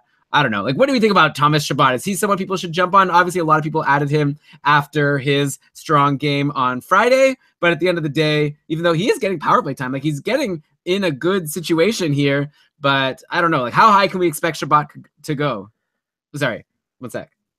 How high can we expect Chabot to how high should we expect Chabot's value to go this season? As high as you can expect any second pairing defenseman whose coach still really hasn't committed to him. It's clear in Ottawa that the general manager, Pierre Dorion, has wanted Chabot to stick for a while, but Guy Boucher has not had him as part of his plans. And with Chabot's recent appearances on the score sheet, he's certainly making it harder for Boucher to look the other way. And to be completely honest, with Chris Weidman out long term from the Sens lineup, Chabot could be the best fit to be playing on that second pairing with Phaneuf, which was where he started tonight's disaster of a game. So I don't know if we can say it worked if they went down 5-0. I haven't gotten to see what role he played in any of those goals. So as for his fantasy value, I'm all for grabbing him in deeper leagues as a top 4 defenseman with some offensive upside. But keep in mind that 1, he's still got to prove himself to his coach, who, I don't know, for one reason or another, is not bought in yet. And 2, Chabot is stuck very firmly behind Erik Karlsson for any kind of relevant power play role.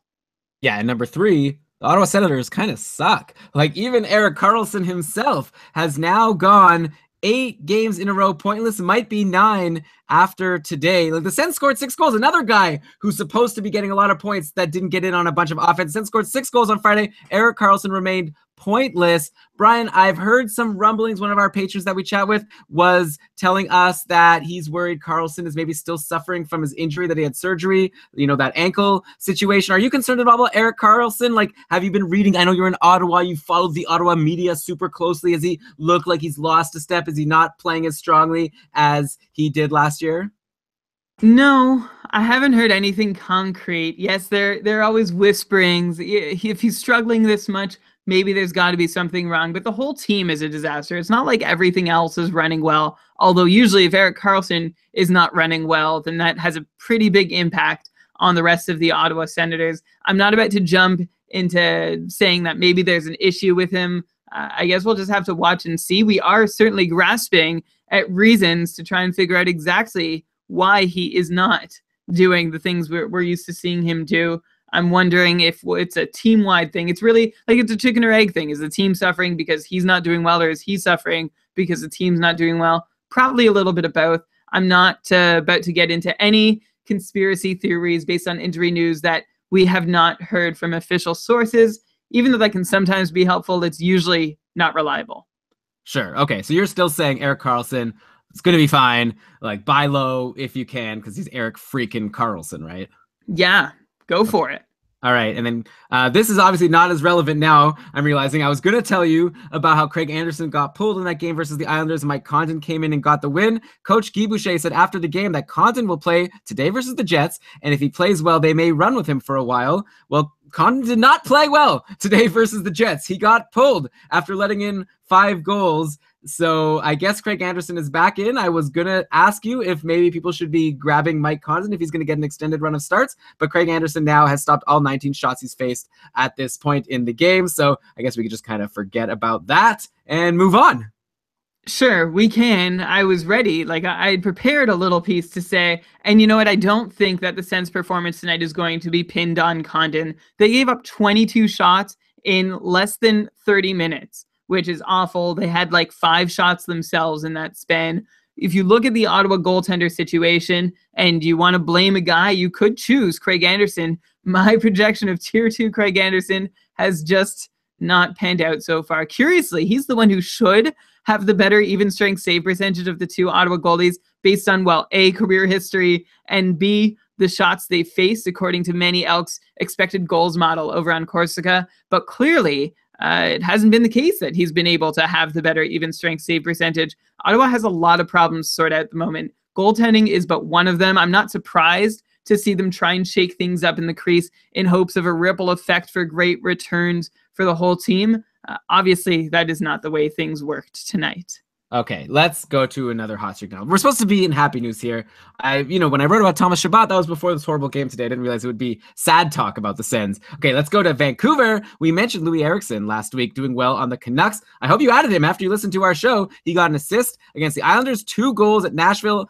So that was the Tuesday and Thursday games. No points, but 3 shots yesterday versus Toronto. Seems like Eriksson and the Sedins and Horvat and Brock Besser are all worth owning on the Canucks right now. And it's been a while since the Canucks have had so many fantasy relevant forwards. They're all doing pretty well. Also, it's the first time in a while, I think, that I'm ready to say that Alex Edler should probably be owned in most formats. And that's actually something we haven't said about any Vancouver defenseman for a while. I was kind of into, what is his name? Del Zotto. Yeah. Michael Del Zotto earlier in the year, but now that Edler's back, he's totally taken whatever role I thought Del Zotto was being slotted in for. So Edler, he's the clear top power play D-man on a power play with the Sedins, Horvat, and Besser. So that's a pretty good top unit. Edler has 5 points in his last 7 games. He's also putting up decent shot, hit, and blocks numbers. So in a Bangers and Mash League, he's really filling all of the categories. Top power play defensemen are so hard to find in free agency usually. So here's a chance to get one on a team that may be more offensive than people want to give them credit for. I feel like, Brian, is it crazy for me to say that if Edler could stay healthy, he has a legit chance to hit 40 points this year? No, it's not unreasonable. I don't know if he can with the time he's missed, but he can at least be on pace to hit 40 points. He's what we hoped. He's in the role that Del Zotto was in when we liked him. He's in the role that Troy Stecher had at one point, and we were excited that maybe he could do it. I think what we've learned is that there is one Canucks defenseman who can be capable of a 40-point pace through the season in that role, and it is Alex Edler, though it's still not a sure thing. 35 points would be a safer bar to aim for with him. And we should also give props, by the way. You mentioned the Sedins quickly as being on that top power play unit. The Sedins and Louis Eriksson, that line, amazing. Louis Eriksson and the Sedins, all fantasy relevant again. Very exciting for Canucks fans, I'd imagine. And they have lots of good prospects coming in. I know that Cam Robinson, our valued patron who's been on the show a couple of times, he's a Canucks writer, as well as a writer for a bunch of other things. Anyways, he's very happy right now. He also predicted Brock Besser going into the year. So we have to give him some props for that going well. Okay, but Alex Edler, he's really good. I feel like there's a lot of people who probably don't want to add him, don't think he's very good. I feel like in almost any league you're in, you should consider adding Alex Edler if he's in free agency. Tweet at us at Keeping Karlsson if you want us to help you decide who to drop for him. Okay, saving something big for the end of the show, Brian. We don't want to give up all the exciting news. But yeah, something really big happened last week. It was on Tampa Bay, fantasy-wise I'm talking. They changed their lines for the first time this year. We've been talking all year long how Nemesnikov is like a must-own on Tampa, potential like 70-point upside if he plays all year with Kucherov and Stamkos, but it has happened. The worst has happened, or maybe not the worst, because he's still in the top 6. But yeah, something has happened, and his owners have reason to be a little concerned now because Tampa has changed up their lines. They went 4 straight games scoring 2 or less goals, so I guess they decided they wanted to do something. Yesterday, here was the new setup. Kucherov with Point and Palat, and then Nemesnikov with Tyler Johnson and Steven Stamkos. So let's look at the list of who are the winners and losers for this shakeup in Tampa Bay. It seems like a great deal for Braden Point and Andre Palat, who upgrade Yanni Gourde to Kucherov as their winger. So that line goes from being, I guess, line 2 to probably line 1, or either way, just like playing with Kucherov, definitely more points are going to come for Point and Palat, who are already doing okay. So if you were worried, like, how good can Point and Palat really be playing with Yanni Gourde? All of a sudden now they play with Kucherov. Great. Also, great deal for Tyler Johnson. He moves out of the bottom 6 onto the Stamkos line. Tyler Johnson was probably a free agent in a lot of leagues, probably still is. Might be a great time to add him. Also, I think Tyler Johnson was on left wing yesterday with Stamkos centering, so he might get some extra eligibility coming soon, which will help. Probably he's only center eligible right now in most formats. This is a bit of a downgrade, I guess, for Nemesnikov as he loses Kucherov as a winger and gets Tyler Johnson instead, playing with Stamkos. So not horrible for him, but not that like amazing line of Kucherov, Stamkos, and Nemesnikov. Yanni Gourde, to me, instant snoozer if you somehow still owned him. He goes to the bottom six playing with nobodies. Brian, are you changing your assessment on any of these players like I just have for like, since it's only been one game of these new lines? So I can imagine you're just going to say, don't even worry about it. They were doing so well for so long. They're probably going to switch back soon. And then I'm going to counter. I'm just going to have this whole conversation myself, actually. I'm going to counter Brian and say Tampa won yesterday and they scored 5 goals after going 4 straight with 2 or less with the old configuration. So I feel like they're going to stick with these lines for a bit longer. So anyways, you could sort of comment on what you want. I'd be curious to like how you rank this top 6 in Tampa Bay. Like who would you want the most? Who would you want the least? Okay. Well, you've had the whole conversation. It's funny because at the start of the year, I was stupidly, we can say in retrospect, being, oh, well, Nemesnikov can get moved off at any point. So you might want to sell high, or you might not want to buy too high on him if you have the chance to acquire him. And then, of course, he was fantastic. And now the lines are changing. And I'm going to say, well, don't worry. Nemesnikov was there for 20-something games. He's probably going to end up back with Stamkos and Kucherov. The thing is that they couldn't change the lines when that line was rolling so well. And actually, looking at how the points were meted out amongst Tampa Bay players, all those points being scored by the top line, and then you had Braden Point being the only one to get power play one time, that was leaving Andre Palat and Tyler Johnson sort of out in the cold. Elon, can you guess the name of the 5th highest scorer on Tampa as of right now? Yanni Gourde? No. Do you want to try again? Well, the 5th highest, I have to work out who the top 4 are. Okay, Kucherov, Stamkos, Nemesnikov are the top 3. I'd assume Braden Point has been great, so I assume he's number 4. So I guess not Tyler Johnson, not Palat. You're saying not Yanni Gourde. Victor Hedman? It's Mikhail Sergachev. 18 points so far this year. What a pickup for anyone who's added him. He is, I want to bring up Jonathan Drouin's numbers right now. I feel like he's got as many or more than Jonathan Drouin. Maybe you can confirm. Without having, look, I'm just bringing it up now, but yeah, less than Jonathan Drouin. Drouin has 17 points in 25 games. Drouin's been a bit of a disappointment. So that's more than Jonathan Drouin. Sorry, that's what I meant. Drouin has less. Okay, got it. So we've appropriately heckled all Habs fans. Sorry about that. Who knows how the lines shake out in Tampa for the long term. I think Palat and Johnson are in great shape here. I see them as 2 forwards who get a nice bump in deployment, while the rich, that is Stamkos and Kucherov, perhaps take a small hit from being split up. If I were to rank the whole top 6, it's not much different from before, to be honest. At least on the top end, you still have Kucherov, Stamkos, Nemesnikov, and then Point. And then I will have Andre Palat and Tyler Johnson rounding out the top 6 instead of Yanni Gourde or Alex Killorn or Ryan Callahan. Wait, is he even still there? No. Chris Kunitz. Yeah, these are bottom 6 guys. We don't have to worry about them. Braden Point was doing so well on that second line, and now all of a sudden he goes and plays with Kucherov. I think I might, still Nemesnikov's on the top power play. We'll see if he can last there. I think Braden Point might have jumped ahead of Nemesnikov for me. It's hard to say. We'll have to wait and see. Okay, next, hot streak, Brian. There's all these goalie injuries out there, and there's one goalie who might be available in your free agency who's been hot, may be available. I'm talking about Yaroslav Halak over on the Islanders. Overall in the year, he has a lowly .905 save percentage, but Halak is a .923 save percentage goalie over the past couple of weeks. He's actually won his last 2 starts. And after Thomas Greiss blew up against Ottawa on Friday, Halak came in and played well, so I'd imagine he's going to get the next start for the Islanders. Of course, one bad game and it could be Greiss's net again. But for now, I think Halak is worth rolling with, maybe even over someone like Forsberg or Brossois or Condon or any of these other backups. I still definitely want Tristan Jarry. I already told you, people, go at Tristan Jarry. There better not be someone listening who has Tristan Jarry as a free agent in their league right now. I'll be very disappointed in you. But aside from him, I feel like if Halak is available, he's looking pretty good right now.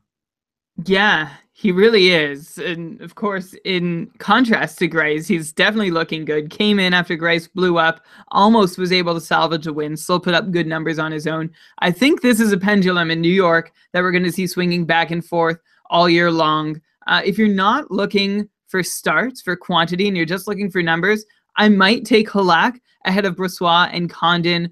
Not necessarily Forsberg, though, for as long as he's the starter in Chicago while Crawford's injured, which who knows quite how long that's going to be. But the thing is that, they're going to, like, this is a pattern. Halak plays a good game or two and then blows up. But this is a pattern. Halak plays a good game or two, blows up.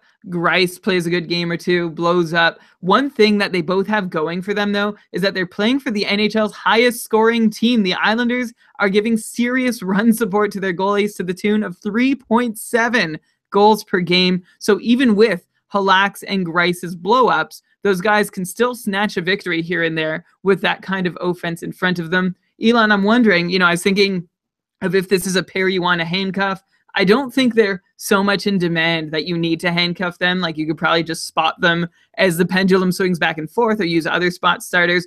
But if you were to handcuff them, I'm trying to think, are there any other handcuff possibilities in fantasy this year? We talked so much about 1A and 1B over the last few years, and that if you get this goalie, you better get the other goalie in the tandem because you never know who's going to be the starter. Is New York one of the unique situations in the league all of a sudden where you do need to try and own both goalies if you want to guarantee yourself a significant chunk of their starts?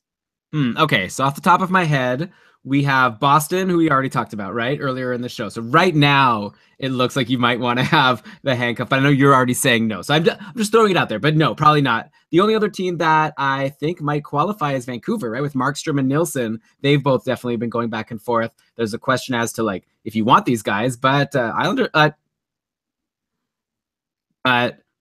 Canucks scoring some goals, like we said, like Eriksson and the Sedins and all these people doing really well. Besser and Horvat. Okay, so yeah, I'd say the Canucks tandem are probably comparable, but definitely I'd rather have the Islanders tandem. Though I don't really want Thomas Greiss. I think Halak is better. I think that it's dumb that they've gone back and forth. I think the Islanders would be better off if they just went with Yaroslav Halak as their starter. Would be better off if they just went with Yaroslav Halak as their goalie all year long. Can you do that again? Your audio did the weird thing. I think the Islanders would be better off. Wait, did I mark the time? I didn't. Oh, shit. Whew. Whew. Oh, wait, no, I did. Oh. Okay. I think the Islanders would be better off if they just went with Halak as their starting goalie all year long.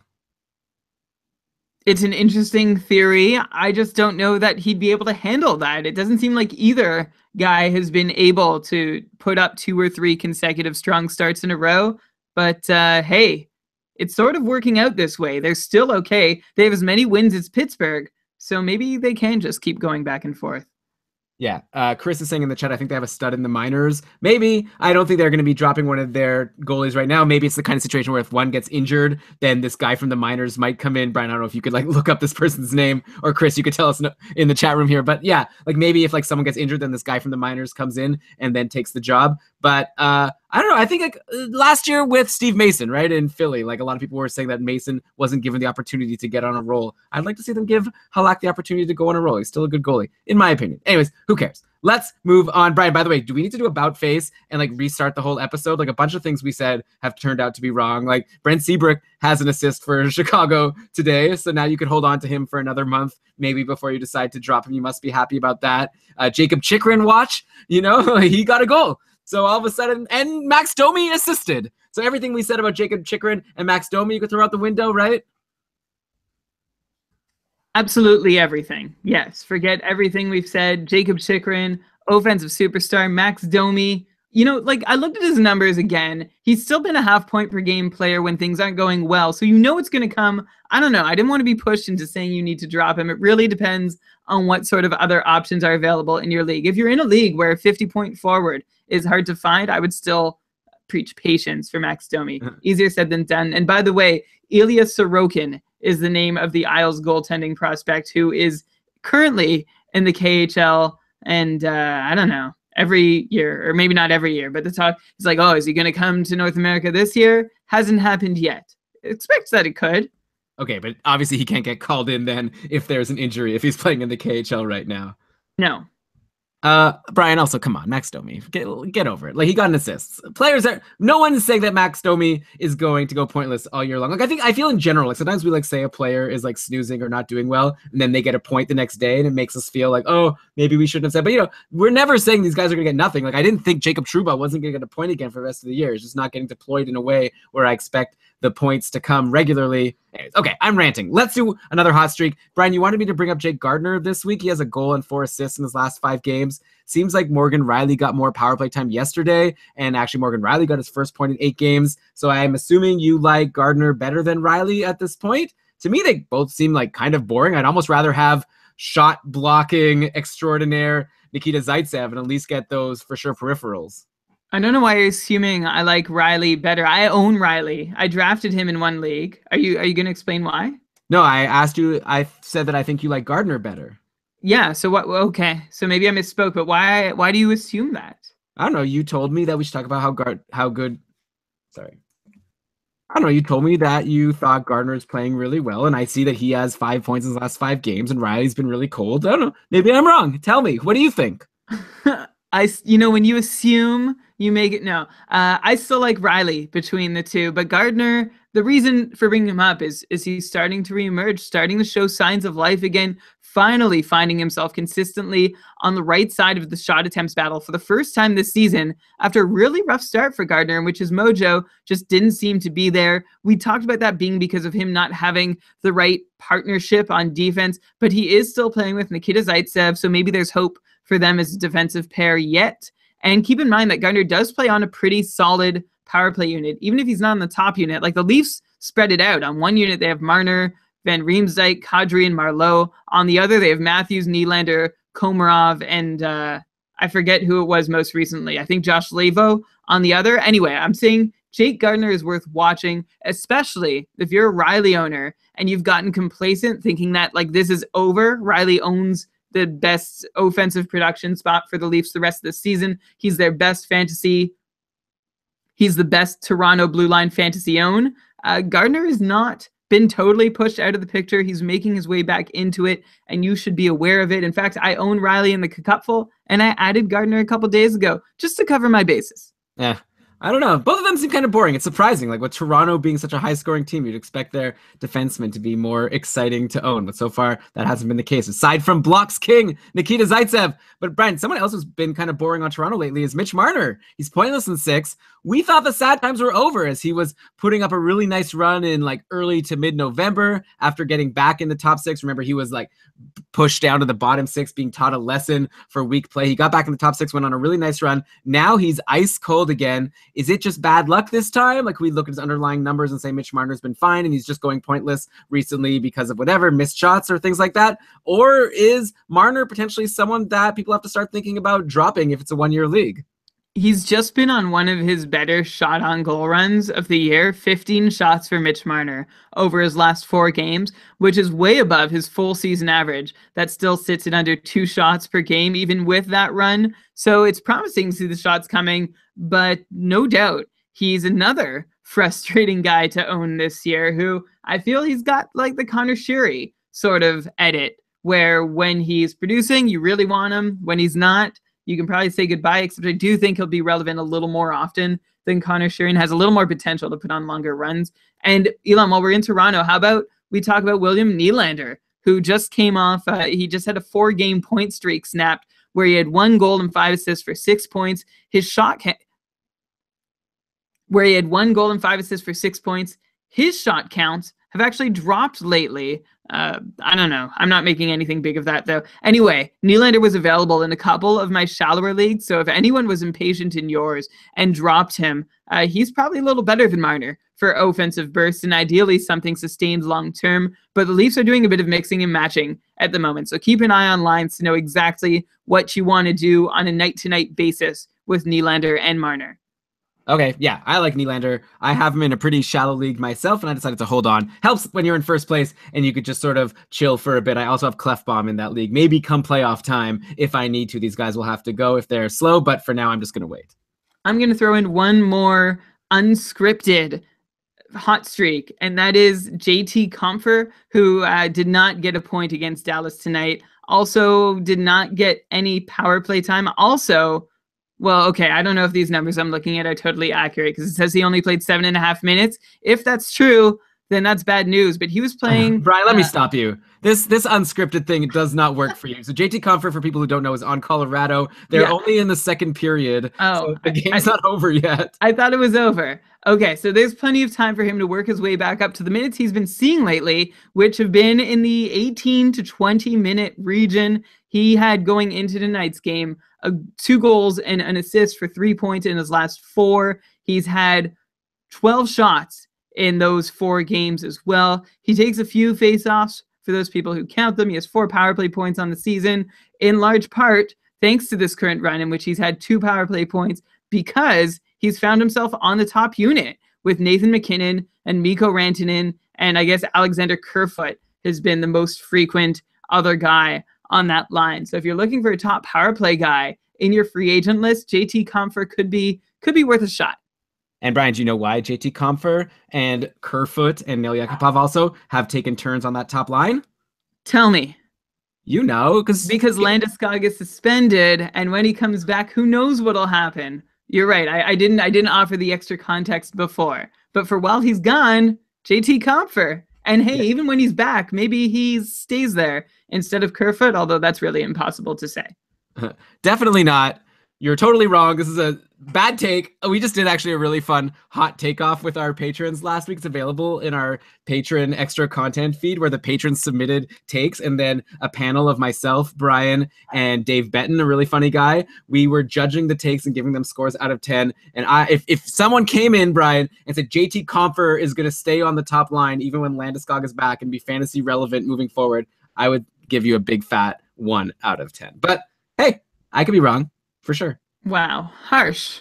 Now I know how all our patrons felt when we ranked their takes between no and 3 on average. Yeah, I had a really fun time, by the way. It's fun to get sassy with the patrons. I feel like I can't insult people who are just regular listeners because I'm trying to suck up to you people to convince you to be patrons. Once I have you as a patron, well, I guess if you are a patron of the podcast, you could quit at any time. But why would you? We're so nice to our patrons. Become a patron. You just said how you love being chirpy with patrons. Well, I meant to say we're nice to them and that we give them so much bonus content.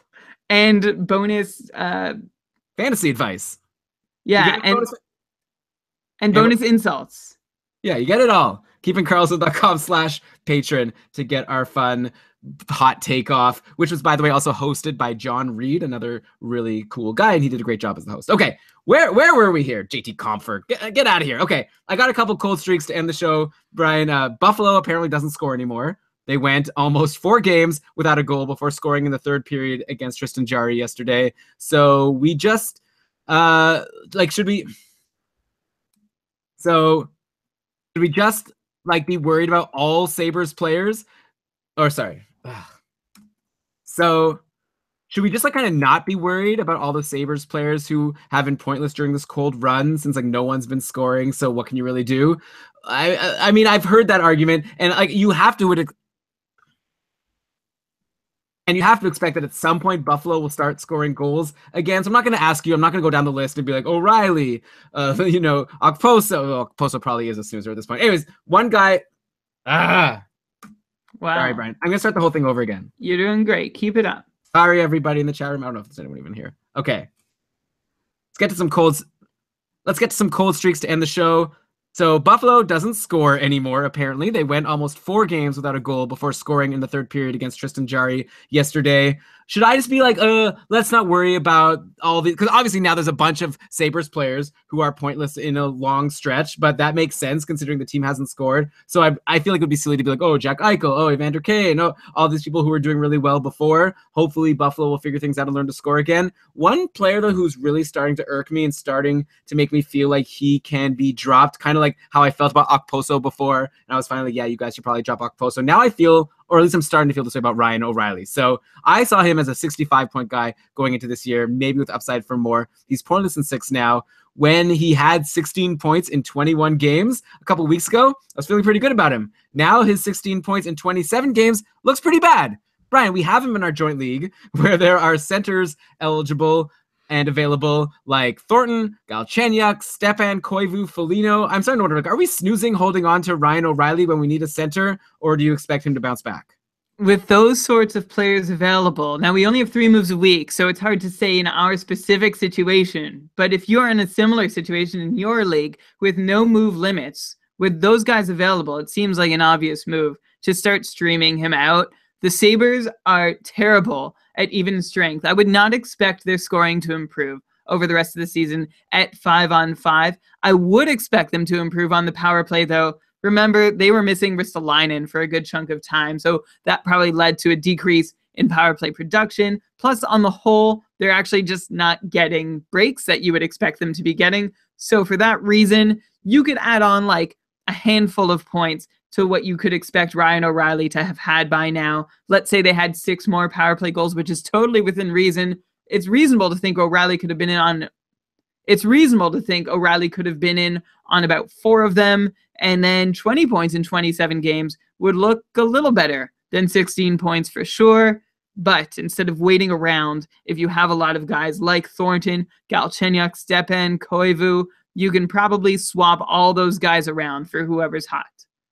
Yeah, disappointing. I just really like Ryan O'Reilly. Like going into the year, I thought he's really good. I still think he's a really good player. He's still, on the top power play and in the top 6. We might just have to wait a little while for the Sabres to learn how to score goals again. I do expect him to get in on the goals once they start happening. Okay, one more center, Brian, whose overall numbers actually look good, but I think maybe a mirage. I want to get your take here. Paul Stastny. Overall, he has 20 points in 27 games, but he's only got 1 assist in his last 5 games now over in St. Louis. Interestingly, the Blues have changed up their lines just recently. They swapped Tarasenko and Alex Steen. So the lines were Schwartz with Shen and Steen, and then Sabatka with Stastny and Tarasenko. So that almost makes me think, when I was going to say for sure, time to maybe let go of Paul Stastny if he's on the second line and not on the top power play. But if he's playing with Vladimir Tarasenko, maybe that could be good. Maybe that won't even last, though. Probably it won't, right? So should people be looking to swap out Paul Stastny at this point? He was on such a great run in an unlikely situation on his team. Do you think he can keep it up, or do you think it's time to maybe say goodbye? His line has done a fantastic job of driving play. That's him, Sabatka, and Alex Steen over the last 5-7 games, and actually most of the year. Stastny's good at his job, but his job is often to help anchor other lines as opposed to being someone who gets to cash in on a lot of goals scored. Playing with Alex Steen and Vladimir Sabatka, not the greatest place to be. Yeah, of course, if he ends up playing with Tarasenko for a few games, he's valuable there, and then the fact that he plays 4 games this week, that might be enough to lift him above whoever else you're thinking of. However, if he plays 3 of those 4 games away from Tarasenko and back with Steen and Sabatka, then you're not expecting to get a whole lot out of him. So, a lot of deployment is really where we come down on Paul Stastny. If he's still in your lineup, it's definitely time to at least reevaluate if there is not a better option in free agency. Yeah, maybe give him 1 more week, since the Blues, like you say, play 4 games this week, and he's starting the week maybe playing with Tarasenko. But if at the end of this week he only gets like 1 or 2 points, maybe it'll be time going into next week to finally let him go. Okay, Brian, we did it. Another episode of Keeping Karlsson in the books, episode 167. Can you believe it? Just how many years ago now? Whatever. I guess we don't have to be nostalgic this very moment, but exciting that we've done so many. We've kept going all season long. Every week, we're trying our best to bring you guys all the fancy relevant news to help you be successful in your leagues. We hope you like the show. Let us know what you think. You can tweet at us at Keeping Karlsson with your feedback. You could also ask us fancy hockey questions. We try to get back to you within a day or so. We do our best. So it's hard sometimes to keep up on Twitter, but we really appreciate all of your questions, and we try to help you, and hopefully we've given good advice to those of you who have tweeted at us in the past. You can also show your appreciation for the show if you want to. You don't have to. Just listening is even good. But if you wanted to go give us a 5-star review on iTunes, we obviously always appreciate that. We also have our Patreon program where we hand out a ton of perks. You can just give us like $5 a month, buy one of us a beer every month just because you like the show and you want to throw us some money to help support the show. But we're going to also give you a lot for it, so you have access to our bonus shows. We actually have an opening in the Keeping Karlsson Ultimate Patron Fantasy League right now. If you sign up to be a patron, you could take that spot, which is open right now. Sometimes teams go inactive and we have to fill them with new patrons. We've got our Facebook group. We've got other cool perks. You can check it all out at keepingkarlsson.com/patron. But with that, let's cue the outro music. And why don't you, Brian, the maestro of the matchup, go ahead and read us the credits. Oh my gosh. And just in case anyone missed that the first time. Also, Elon, we reference our notes a lot and what we've prepared. You get to read those at a certain level of patronage. So you can check that out too. Thank you for listening. This episode of the Keeping Karlsson Hockey Podcast was presented by Dobber Hockey and supported by our patrons, including our newest ones, Kevin H., Ian R., Jamie F., Mike C., Chris M. Thank you very much for supporting the show. We really appreciate it. It was researched with help from Dobber Hockey, Frozen Pool, Dobber Prospects, Corsica, Hockey Reference, Hockey Viz, Hockey Database, Elite Prospects, Puck on Net, Roto World, and Fantrax. Great job, as always, Brian. I feel like we didn't argue as much this week as usual, so look at us doing a little better. We still argued a bit, though, to be fair. But anyways, great job. Looking forward to doing this all again with you next week, talking to you on our mailbag show on Thursday. It's so fun. Until then, keep on keeping Karlsson. Yeah, maybe William Karlsson. Oh my gosh. Erik Karlsson kind of sucks right now. Feeling sassy right now, huh? You know, you're about to trade for Erik Karlsson. Is that correct? It might be correct. I've gotta dot the I's and cross the T's. Yeah, like you're gonna spend 3 hours staring at his numbers and trying to make sure that you still think Erik Karlsson's gonna bounce back. No, I just need to. I'm actually not sure. I'm totally in the dark about what's gonna happen with Karlsson. This is I don't know. It's a step that I'm gonna take. Guess how many shots he had today? 0. 1. A lot of one-shot games from him lately, which does make me... I am concerned he's hurt. 1 shot, no blocks. Well, the blocks, forget it. Those aren't coming anymore. How does he go from being the top in the league in blocks to, like, having none all the time? Like, he's changed his game so much.